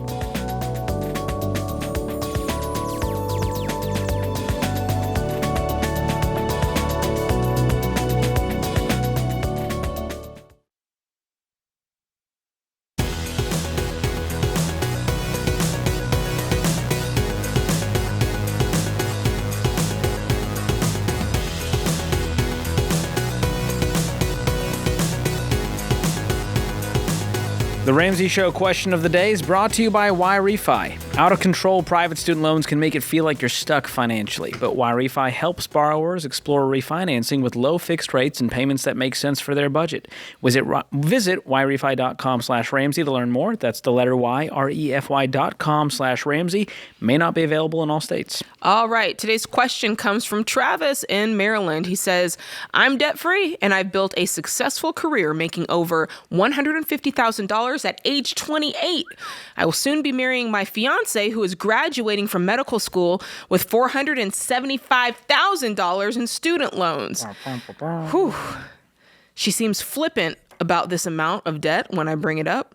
While the amount stresses me out, I've never had any debt because I paid for college, vehicles, and etc. out of pocket. How can I communicate to her the importance of getting this paid off once we're married? Once we're married? Oh. Oof. Okay. I wouldn't wait till then, bud. I know, because I'd want to show and prove. I'd be like, show me that you agree with this sentiment by starting to pay off some of this debt on your own fiance. Yeah, not being aligned on your values around money is one of the biggest red flags. It's a red flag. Big flag. You've got to get that part dialed in before you get married. Yeah, the fact that she seems flippant about it specifically is what would give me a little bit of pause here. Which, can we be honest, most people who went to medical school and went $500,000 into debt are flippant because either they're in denial or it's monopoly money to them. Because they're like, well, it'll just take me a lifetime to pay this off. Yeah, I have a couple of questions. I wish you'd called in, Travis, because I want to know, when is she graduating? And I want to know how much time and when you're getting married so I can understand the time frame. What I think needs to happen is as much as she can begin starting to pay these off now while she's working. And then once, again, I don't know the timeline.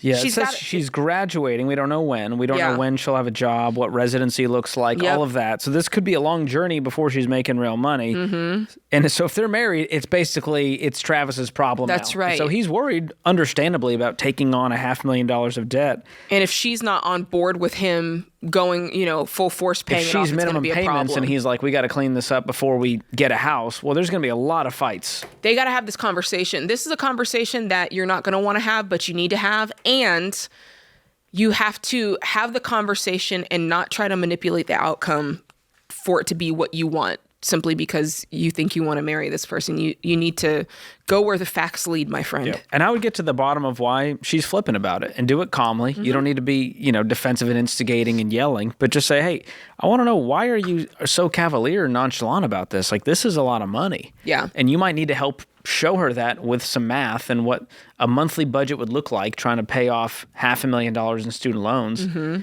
And she's going to go, I'm making $60 in residency for 5 years.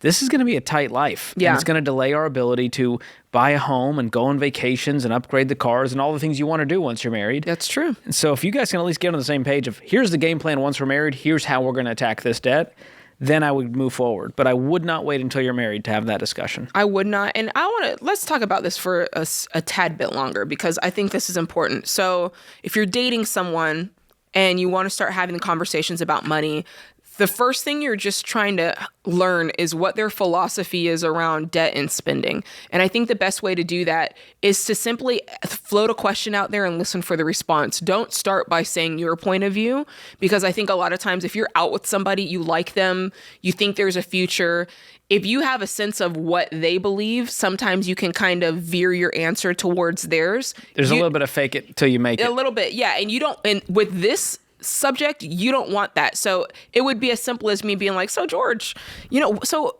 we've never talked about this before. Like, what's your philosophy on money? Like, what do you think about money? And you're just quiet and you just listen. Really? What do you think about debt?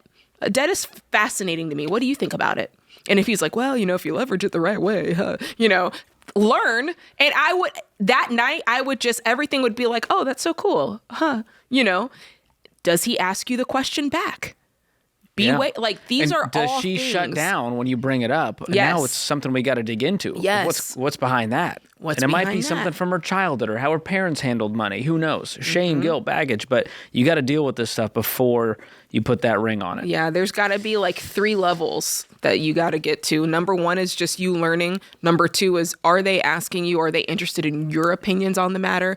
And number 3, maybe they shut down the first few times, but if you go in there for a third try, is it still lock and key, or are you able to see a little bit more light every time you ask? Because if you are, that's a good sign. Yeah.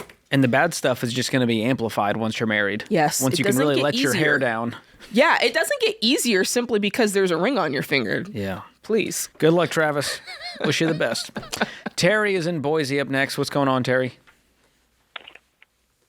Hi. Hey. I am calling to get you guys' opinion about what constitutes a valid emergency to go into safety funds.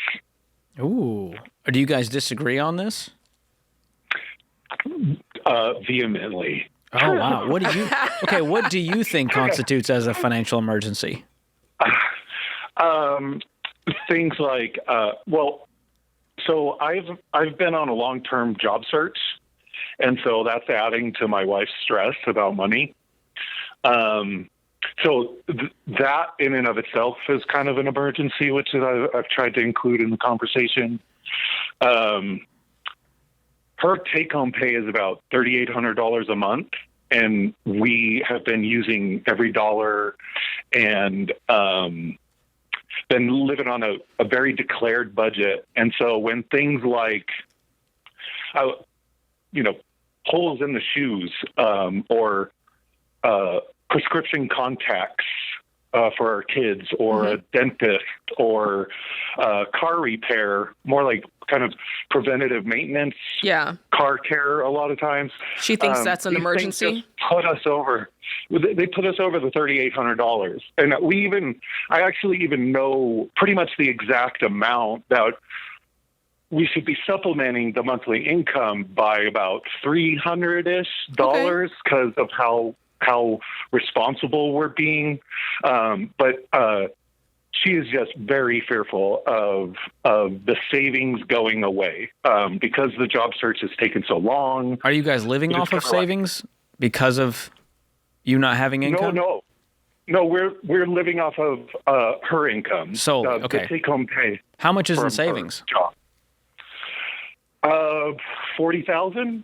Oh, wow. Which is about, And you guys don't have any debt?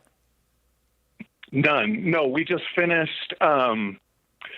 We went back to Financial Peace University through our church last year to get rid of medical bills and tax issues that I had from my company that has closed. Okay.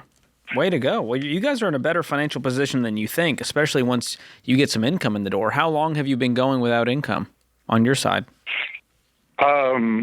Almost a year. Okay, what? That feels too long, Terry. Zero income, zero work, zero side gigs? I have been applied to everything. So I'm a sales engineer in industrial automation. There's not a lot of that here. A lot of the a lot of the jobs that I've applied for, like at the nurseries or just kind of like retail jobs, they kind of don't understand what I'm doing there. They've actually made comments about like this job's for high schoolers kind of thing. Sure. Because that's it's gone okay. so long. That's okay if they make those comments. No, I said, I told them I'm in the middle of a career change. It's fine. It's been confusing. It's been a little rough. Because you're saying $300 would solve this per month. Yes. Yeah. And we have the budget history to show that. So $4,100 is really what it should be. If she's taking home 38, she needs to be taking home 41, or you guys need to be creating that level to cover all the bills.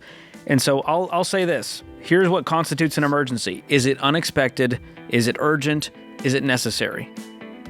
If it's not those things, then we know, all right, this really was just poor planning. Let's add a sinking fund line item in the budget for car maintenance, for contact lenses, because we know that's going to come up every few months. That will solve a lot of these problems. But Terry, I think she's really stressed because you haven't had a job in a year. Any job. All the jobs. Make a job.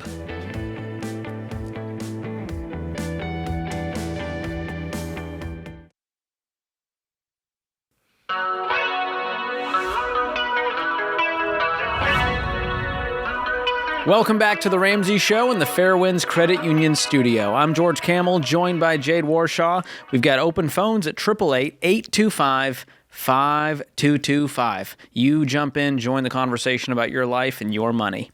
Doug is in Charleston, South Carolina up next. What's happening, Doug? Doug, are you with us? Did we lose you? Yeah. No, I got you. Good. How can we help? Well, I'm 50 years old. You said 50? Currently, yes, 50. Okay. That's right. And I'm retired early. I'm debt-free. I've got $2.2 million saved up, and I'm staying hard on a 72T. Sorry, what was that last part? Your phone's breaking up on us. Try speaking directly into it. So you $2.2 million, and then what? I want to do a 72T retirement plan. Okay. And what's your expenses every year? To do that. I don't have any bills. Everything I got's paid for. I'm sorry, what? It'd be like everything I have is paid for. You don't have any bills? My house? No, sir. Well, you gotta pay like property tax and insurance. I mean, a cell phone and light bill and stuff like that, but not bills. You know what I mean? No car payments, no. Sure, but I'm talking about your. I mean, you don't eat. Well, other than that, obviously, but other than that, no bills. Okay, because I'm thinking like health insurance, life insurance, car insurance, homeowners insurance, property taxes, groceries, eating out, subscriptions. You got none of that? Well, yes, we have that. I haven't figured that up exactly. I'm guessing around $4,000 a month. Okay. Maybe $5,000. So to run your house, $5,000 a month, $60,000 take-home pay would cover you every year. Yes, I would think so. Okay. Who else is involved in this picture? Just my wife.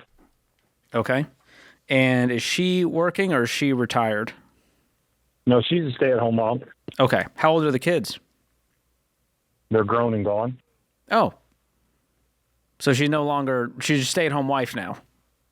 That's correct. I'm sorry, yes. Okay, cool. I was like, wait, man, there's no kids here. This is a sweet gig. All right.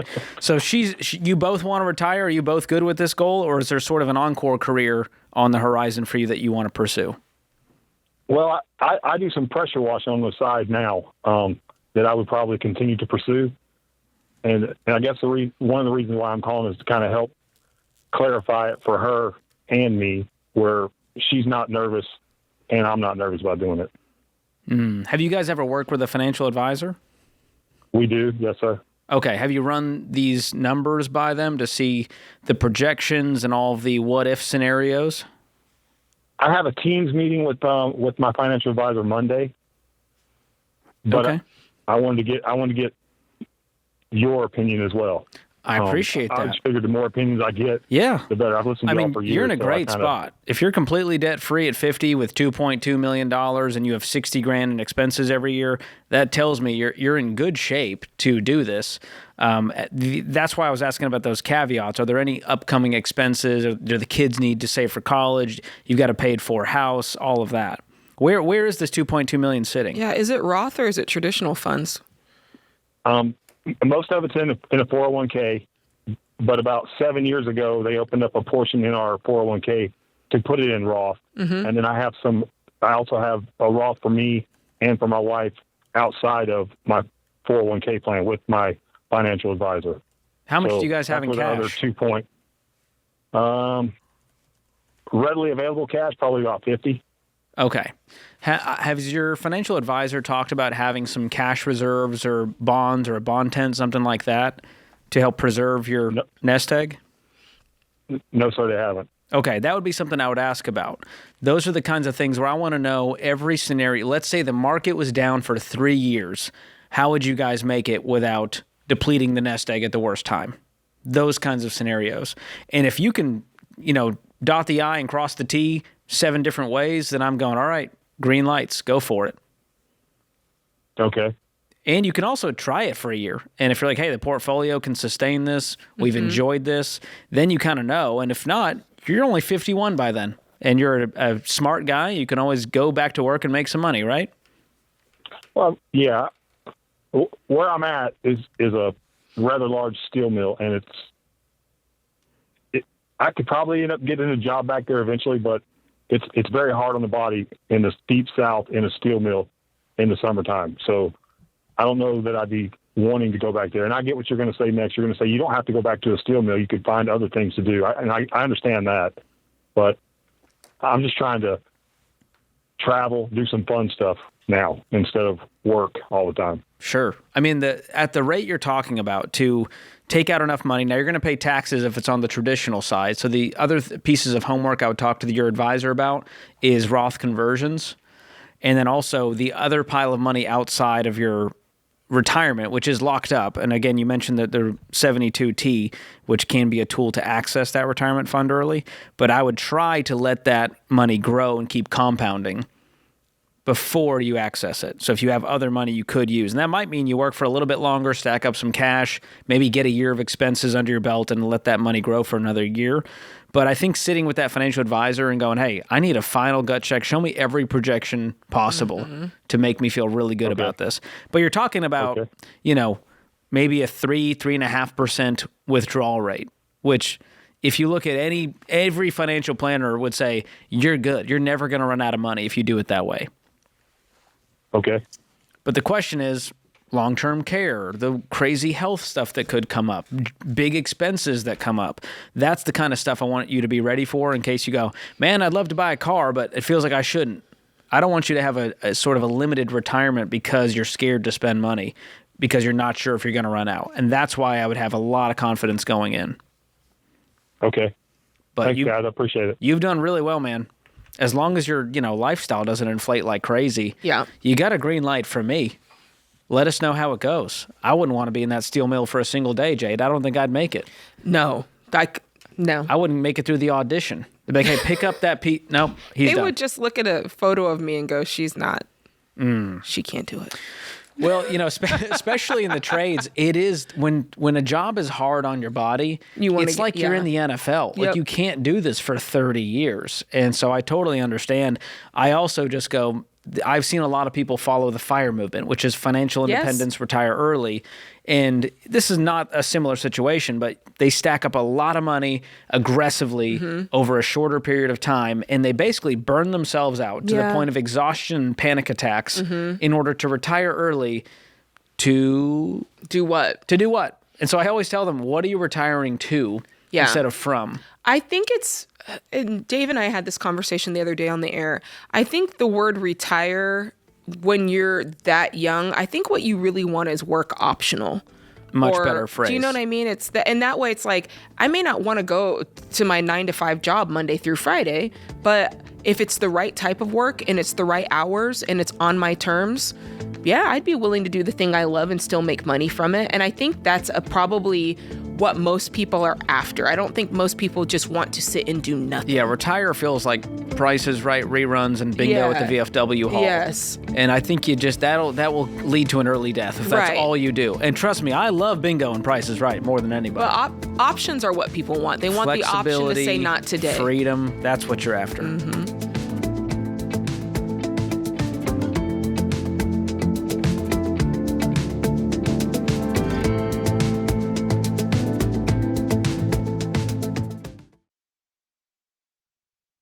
You spend hours researching before making a major purchase like a home or car, but it's also a good idea to put in the work searching for the right insurance coverage. To protect your biggest assets, I recommend using Ramsey Trusted Pros. Whether you're looking for car, home, or any other type of insurance, Ramsey Trusted providers have been coached and vetted to serve you like we would. Find what you need at RamseySolutions.com/insurance.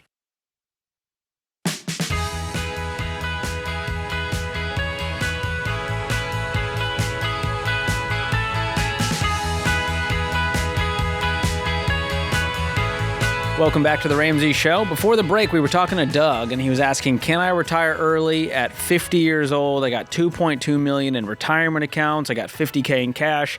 And he said he was going to use the 72T rule to do it. So we just want to take a moment to help our listening audience understand what that is, because they're probably going, is this a life hack? Is this a loophole? What's going on? They're trying to bridge time because they've got time before they reach 59 and a half, or maybe some people are trying to bridge time before they receive Social Security, all of that. And so it's, how can I get at this money without being penalized for not being retirement age? Yes, because the IRS normally will charge you a 10% penalty if you pull money from that 401k or IRA before age 59 and a half. So Section 72T of the tax code is the exception and lets you avoid that penalty. But there's some caveats, fine print, red tape, and stipulations. Oh, if you will. Love that, George. You love fine print, I love the fine print. So you can only do this if you agree to take what is called substantially equal periodic payments, SEPP, from the account. So think of it like you're making a deal with the IRS. They're saying, hey, you can have your money early, but you have to take a fixed amount on our schedule,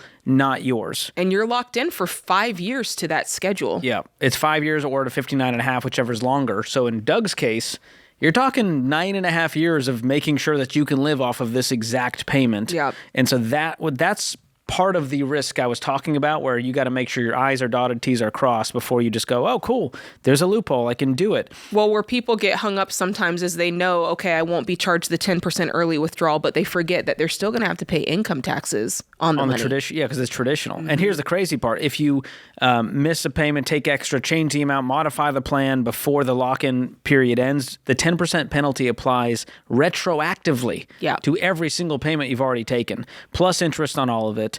The IRS does not forgive honest mistakes here. It's not. There's no, oh, my bad. Yeah. And so that's why I'm not a fan of this. It's kind of a last resort option, I would say. Yeah. And this is, so if you're wondering, okay, well, George, how can I access money earlier? How do I retire before 59 and a half if I so choose? And the much better way is to create what's called a bridge account. Yes. So this is where you just open a non-retirement brokerage account. You can still invest in index funds and mutual funds within that. And there's no penalties. That's right. You'll pay taxes on the gains of that, either long-term or short-term, hopefully long-term, because that'll be a whole lot cheaper. And that way you can access that money until you can access the retirement account. So think about if he had $1 million in a bridge account on top of his $2 million. Well, now he's not even touching that retirement account. He's completely in control. It is just growing for 10 more years, and he has this $1 million bridge account to live off of in the meantime. And he'll pay some capital gains on that, but there's some really cool tax planning you can do to basically pay no taxes. Yeah. If you're married filing jointly, get the standard deduction, you can basically take out $130,000 tax-free. I love that. So a lot of cool things there. Again, this is why you want to have a good financial advisor in your corner. And if you want to get connected to one, jump on to RamseySolutions.com, click on SmartVestor Pro, and they will nerd out 10x what I could do on this show. That was a good time. I hope you enjoyed that. If you didn't fall asleep at the wheel by now, hopefully. All right, Jade. Ask Ramsey is our free AI tool that was built and trained on proven Ramsey principles, and we're going to break down some of the most asked questions of the week. We had a lot of questions. Look at this, around saving for retirement, paying off credit card debt, but the most asked question was around zero-based budgeting. My favorite, the main question, how do I create my very first zero-based budget, George? How do I do it? This is great. So the core idea with the zero-based budget is that every dollar gets a job before the month begins. So if you brought in $5,000, we need to allocate every dollar cent of that $5,000. So even if you have $3,000 in bills, well, if you don't make a plan for that other $2,000, it will disappear into DoorDash and entertainment and whatever else is going on in your life. So you start by writing down your monthly take-home pay. You can enter this into every dollar in the income section, each paycheck, and start with what hits your bank account after taxes. Yeah, and we like to say after that, once you start and go through and start your expenses, let the first line item of the budget be giving. It just puts your heart in the right place. Set aside 10% for church, charity, general giving, whatever it is. That's the first thing on your budget. And then from there, go on to the most important four walls is what we call them. Your food, your utilities, your shelter, your transportation. And I'd say in a close fourth and fifth, it's probably insurance and daycare. Yes. And then, of course, debt. If you've got some consumer debt, we're going to list that as the minimum payments. And it will actually break out the debt snowball for you inside of every dollar. It will break it out by smallest balance to largest balance. And then you're going to subtract until you hit zero. So if there's money left over, let's throw it at the debt if you got debt. If you're trying to save up the emergency fund, any leftover money goes to the emergency fund. Love that. And, you know, some people might go, well, Jade, I'm in the red. That's okay. My expenses are $3,500, but I'm only taking in $3,000. Yeah, that's a learning experience there. And that's when it's time to start cutting back. You should say, glad I did a budget to figure this out, that I'm $500 in the hole every month. Yeah, and you can look for areas to cut back. For most of us, it's areas of subscriptions, going out to eat, self-care. Those types of areas are the areas that we can cut back. And if you look and you go, there's no place for me to cut back, then now we know we need to add a side hustle to the mix, which you can do. But just know it takes about 3 months to really get in the flow of budgeting and to really create a budget that's going to work for you and your family. That's right. So check out Ask Ramsey. You can get started based on your specific income and expenses. It'll walk you through it just like we would on the show. Go to RamseySolutions.com or click the link in the description if you're on podcast or YouTube. Kayana is in Seattle up next. Kayana, did I get that right? Yes, sir. Crisis averted. How can I help today? Thanks for the call. Thanks for answering. So my boyfriend and I are trying to figure out a plan for finances so we both can be on the same page in the future. What can we do right now to set up for success, and what would the alternative be to building up credit? Great questions. How old are you two? I'm 18. He's 19. I'm almost 19. How long have you guys been together? Officially 6 months. Wow. But we've known each other for a while. Okay. And what have the money conversations been like thus far? It sounds like you guys have talked about this a little bit. Yeah, we're both a little over planners, so we're just thinking and talking and trying to figure out just like how we would do things if we're going to be using credit cards or not. Because I was raised without, like, no credit cards are a bad thing. My parents are both debt free except for the house. I still remember when they cut up the credit card. Wow. I love that. And, so is there some tension because he's like, what? That's crazy. Like, you got to have a credit card. Actually, there's no tension, which is great. So he's good. He's like, cool. No, I think credit cards are not a healthy tool either. Yeah, he's not. He thinks that they could possibly be used smart, but we both don't have enough information to figure it out together. Well, I think there's two paths that we need to cover on this. And one is, do you even need credit? Like, is credit necessary to your life? And then the other side of this is, and I'll probably start here and work backwards with George, which is, please, please, please, at no point, if you guys, even if you decide we don't care, we don't agree with what Ramsey says about not needing credit, please never co-sign together. You're dating. Who knows if you'll get married one day. But if he's thinking debt could be used in a good way sometimes, like maybe getting a car note. I cannot tell you how many times people call in here and they've co-signed a loan with somebody that they were once dating. Because they wanted to help them. Because they wanted to help. They wanted to build credit. They wanted to start their life together. And then it goes south and he's looking for her to pay her into this car that they've co-signed on, right? So the first part of the conversation is whatever you do, please don't co-sign. If there's a co-signer needed, it's because that person would not be approved for debt on their own because they're clearly broke. And if you co-sign with somebody, you know this, I'm saying it for those listening. If you co-sign with somebody, it goes the opposite way. You're on the hook for the entire balance. And then never do it. The other piece of this, you're talking about how do we build credit without a credit card? Well, then I go, well, what are you trying to build credit for? For a car loan? That's well, I what thought we agreed. We're not going into debt for a car. We're going to save up, pay cash. So all the things that you think I need credit for that, I would question it and go, do you though? And I walk you through this in my book, Breaking Free from Broke. So I'm going to send this to you as a gift because if you guys read this together, you're going to be reading off the same sheet of music. You'll be totally aligned. You'll know how to communicate about it, how to navigate life without a credit card, without credit. And I walk you through every piece of it in the book in the credit score chapter. So hang on the line. We're going to send you Breaking Free from Broke. If you want the audiobook, just let our phone screener know. They'll get you that as well. I wish you guys the best. Green flag so far with this relationship. You guys are on the right track.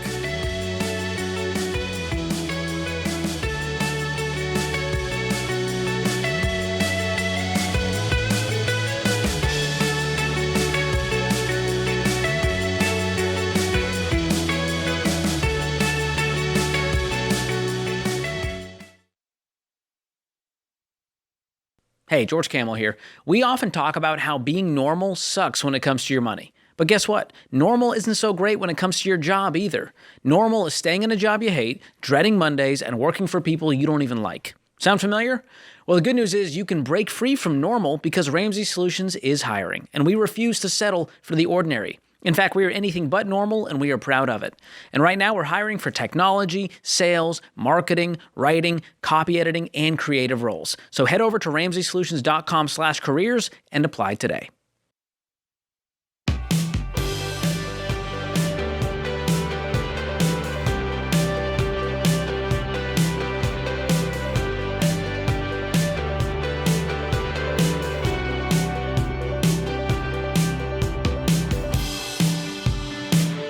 Welcome back to The Ramsey Show. We talk a lot about offense on the show, how to build wealth, but you also have to protect it as you build it. That's the defense side, and that's where insurance comes in. The right insurance acts as a shield around your loved ones and your wealth if disaster strikes, and our free insurance coverage checkup helps you figure out if you have the right coverage by giving you a personalized action plan with clear next steps. So you can take it at RamseySolutions.com/checkup for free. Get that coverage checkup, find out if you've got the protection you need. Mary is in Cincinnati up next. Mary, welcome to the show. Hey, George and Jade. I'm so excited to talk to you guys. We're excited to talk to you. What's going on? So my question is, my husband and I would like some advice on what to do in our situation, specifically about paying off our mortgage. So we are in the process of adopting a baby, and we would love to be completely debt-free before the baby comes. We have no debt except $16,000 that's left on our mortgage. Wow. And we're wondering if we've been working so hard and listening to your show and just so inspired by all the callers. It's really motivated us to get to this place, and we're excited where we're at. But we're wondering if when we get down to the last $8,000 on the mortgage, if we can just use part of our emergency fund to pay it off because we're just itching. Would it be taking it from 6 months to 3 months? It would. So we have $18,000 in an emergency fund currently. We have $36,000 in an adoption fund, which we think would cover the adoption plus time of me being off work, but we're thinking of throwing a little bit extra towards that. We make about $75,000 a year combined, and our house is worth $275,000. Wow. Awesome. What's the mortgage payment, the principal and interest part? So we owe about $1,000, $1,063 a month, and we're down to less than, I think it's like $39 in interest. Wow. $300 towards escrow, and then the rest is on the mortgage. Yeah. So you would free up just about $1,100 a month. It would, which is why we're so ready. Yeah, I Just feel be that. Done and Yeah, I would look at what what cut our will savings too short. yeah, what will your budget look like without a mortgage payment? I would calculate that out for a month and then go minimum 3 months and knowing you're going to stack it right back up. Mm-hmm. So that Right, freed up mortgage that is payment our is just going to move to the emergency fund until you're back to 6 months, which is probably the better move as you adopt this this sweet child. Yes. Okay. How sure are you with the 36 grand will cover everything? That's my only question mark, because I know these can always be more expensive than you intended them to be and kind of drag out longer. Yes, we've already paid some towards the fund or towards the adoption. So it would just be, if it would be extra, it would be cutting into like my time off of work, would be cut maybe a little bit shorter, but we are pretty confident that we'd have maybe like 10 to 12 still for me to have time off. Okay. So that's covering the gap in income without dipping into the emergency fund is what you're saying. Correct. Oh, I love this. You guys are such planners. Way to go. So great. Thanks. My husband is.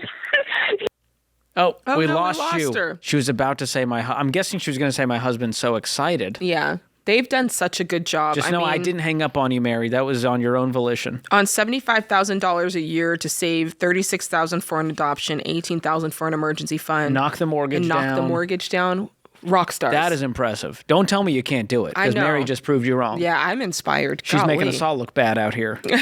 And what a noble, you know what it is? They have a big why. Yeah, they do. They want to adopt that baby, and that will, if you can put the blinders on and focus, you're like, I don't need all these other expenses and subscriptions and the vacations. I just want to bring that baby home.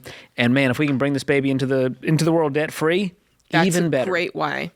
But yeah, for the teaching on that, we always say you want 3 to 6 months in the emergency fund, and people go, well, can I scale down the emergency fund temporarily? So my gut is always, if you can at least keep 3 months in there, knowing you've got a new budget, you don't have a mortgage payment, so that also changes the numbers, how much you need in that emergency fund. Then I go, all right, go for it. Just know you want to make sure that you don't have an emergency as soon as that house is paid off. Right. And on the bigger scheme of things, when people are deciding whether I should have 3 months or 6 months, is there a wrong or a right? You do want to look at certain factors that can help you determine that. Are there 2 incomes coming in, or are there 1? If you're a 1-income family, in my opinion, you got to have 6 months. Like, there's just a little bit more risk there. Therefore, you want a little bit more of a cushion there. What's the health situation of everybody? Are you guys healthy, or are there ongoing health concerns?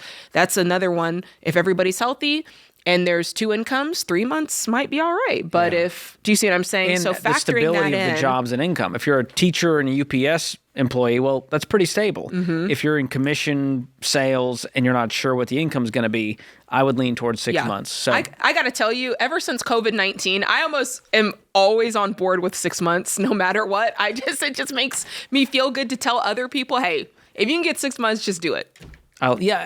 And here's the thing. Usually one spouse wants it to be more than the other. And I'm not going to stereotype, but generally the women have the security gland flaring up going, hey, we need a little more security. And the guys are like, no, we're fine. We got $10 in the account. Let it ride. I can make that work for another week. And so I always lean on the spouse that wants the bigger one. Go with that answer. You're never going to regret having 6 months. No, I don't instead think of 3. Having more peace, more security. And the honest truth is that baby step 3 is one of the hardest baby steps. It is a sleeper.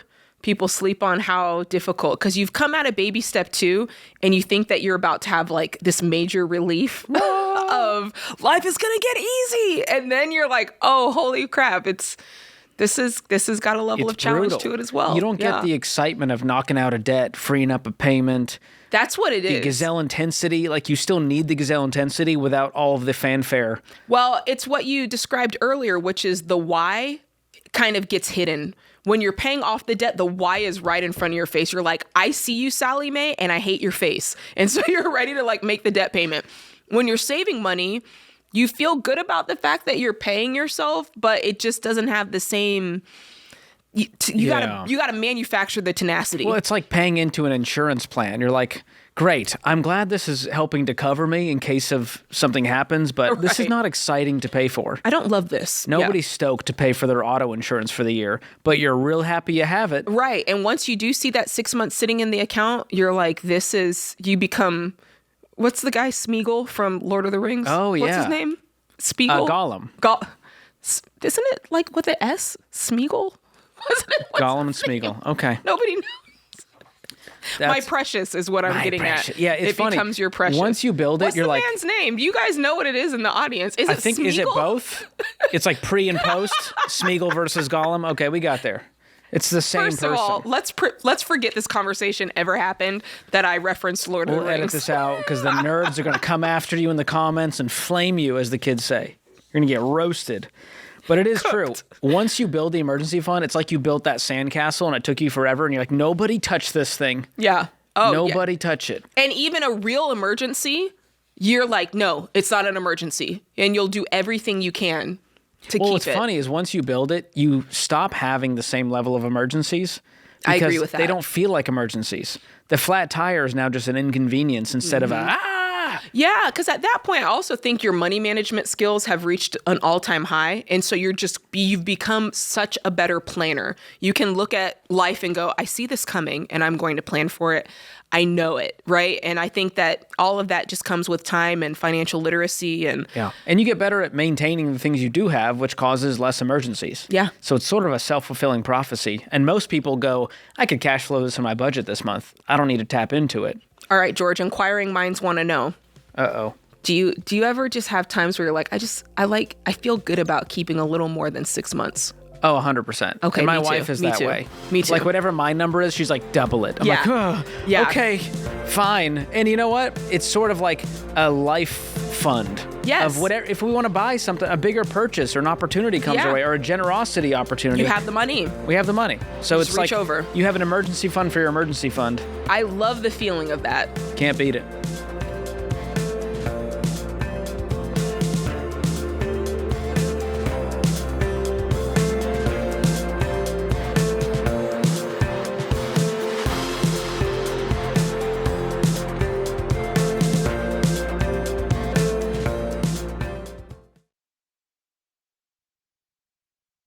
If you're a business owner who's serious about growth, you've got to be at Entree Leadership Summit 2027. Summit is our world-class leadership conference where you will learn from the people who have influenced the way we lead at Ramsey. You'll also connect with like-minded business owners who are facing the same challenges as you. To get your tickets for May 2027, go to entreleadership.com/summit.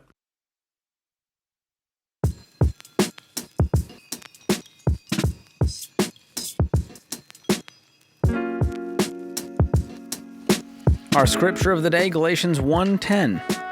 Am I now trying to win the approval of human beings or of God? Or am I trying to please people? If I were still trying to please people, I would not be a servant of Christ. Amen to that. Mm-hmm. P.T. Barnum said, money in some respects is like fire. It is a very excellent servant, but a terrible master. Ooh, it's good. Said the circus guy. A lot of fire He in the knows a lot circus. about that, yeah. Yeah, all right. Erica is up next in Dallas. What's going on, Erica? Hey, guys. Thank you so much for taking my call. Sure. Okay, so I'll get right into it. My husband and I were both 31, and we've been married for 3 years. We're currently in baby step 2, and we're about $10,000 away from becoming debt-free. So I know we're not quite ready to purchase our first home. We currently are living in my mother-in-law's house, and we only pay, like, the household bills. And last month, she told us that she will be selling her current house and moving back here, and she wants us to stay. And I know that over the years, she has said that she wants to leave this house to my husband upon her passing. So I guess my question is it financially wise to stay in the house, although it's legally not ours? Or would it be better for us to just save up and buy our own home once we're ready? I totally, I understand the allure of thinking, oh, we could just stay in this house. It's going to be his one day anyway. But the reality is you'd be living with the mother-in-law. And I just think that something like that would drive a person crazy after a while. And the truth is, that was never your goal. You never sat down with your husband and said, you know what would be great? Let's live with your mother-in-law for, maybe another 20 years until she passes, and then we'll get the house. Like, that wasn't the goal. The goal is let's save up and buy a house of our own. So I think that you should continue down the path of your original goal. And if circumstances change and she moves back in, that just means you've got to move out sooner, and maybe you rent for a while someplace else. But don't let that affect what you initially set out to do. Okay. Yeah,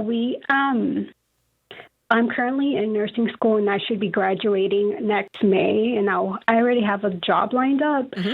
So I know that we'll be able to start saving at least a year and a half after I graduate for us to buy our own house. So do you think while I'm still in school, we should just go ahead and move out? Because she'll be moving in by like the end of the summer. I mean, go ahead, George. I'm just curious. So she's moving back into her house that you guys are living in, correct? Yeah. Yes. Okay. What would rent cost you if you moved to a reasonable place nearby? Yeah. So we do have 2 dogs, and they're coming with us. So with the yard, I'm looking at anywhere between $21 to $25. $2,500 a month? Like, yes. Okay. And what's the current household income with you in nursing school? My husband, he works 2 jobs, and he brings in $65 a year. And I only work like 3 days out of the month, so I only bring in like $1,000. Okay, so $65 a year. So is he taking home like $4K a month or so? With overtime, he can bring in $5. Okay, so definitely not renting a $2,500 house. That's out of the picture. That's 50% of your take-home pay. So the truth is, we might need to sacrifice for a little while longer and live with mother-in-law, unless there's some real issues here. Are there things where you're like, I cannot do this? We need to figure something else out? No, she's like a second mom to me. I love her to death, and her being here doesn't bother me at all. It's just my husband, he doesn't want us to stay for a house. Like, he likes the idea of being able to live here and this home becoming his one day. So I guess that's like really where we're not seeing eye to eye, whereas I don't mind living here for the next 5 years if we need to save up or whatever. But if you want to stay there because you love it, that's one thing. But if you're staying there with the promise of one day this will be mine, I don't love that, because there's so much life that can happen in between, and we've heard all of those stories. Mom takes out a reverse mortgage because she ends up broke in retirement and has a health crisis, and now this house is not what you thought. Now there's a giant loan attached to it, and so that's where I go. I wouldn't count my chickens before the, what is it? Don't count the eggs before the chicken hatches? Something like that. Don't count your chickens before they're hatched. There we go. I don't like this idea either. And I'll say this and I'll let it ride, but I understand that sometimes culturally people have different ways of living, and they're like family generational living is more the norm, and I understand that.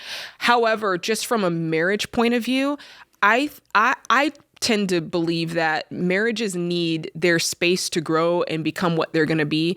And it's just very hard to do that in a contained environment with mom there, especially when it's long term.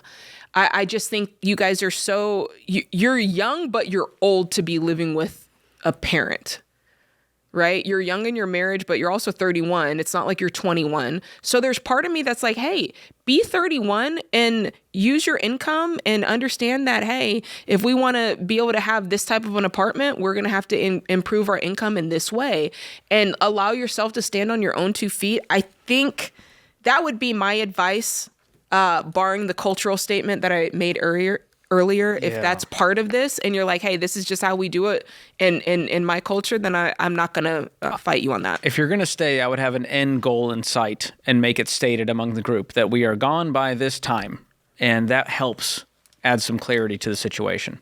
John is in San Antonio up next. What's going on, John? Hey guys, thanks for taking my call. So I am finishing my internal medicine residency here in a year, so I'm thinking about, where to move for my first real physician job. I have some family in the Bay Area, and I'm thinking about going there. And I was just, wondering if that would be a bad move financially, because it's pretty much the most expensive part of the country to go to. Well, do you want to go there? All things, if you took the money off the table of taxes and all of that, are you like, man, I would love to live in the Bay Area? Or is it, well, I could make more in the Bay Area, but it's going to cost me more to live? Yeah, I would say so, that I do, want to go there. Okay, because nothing is set in stone. You could go there, try it out for 2 years, decide it's not for you, and then peace out. Yeah. And so I like the idea, if this is really where you want to go, and you're going, hey, I'm going to make, I don't know, I'm going to throw in $300,000. Yeah, it's going to cost me a lot in rent. It's going to cost me a lot to live.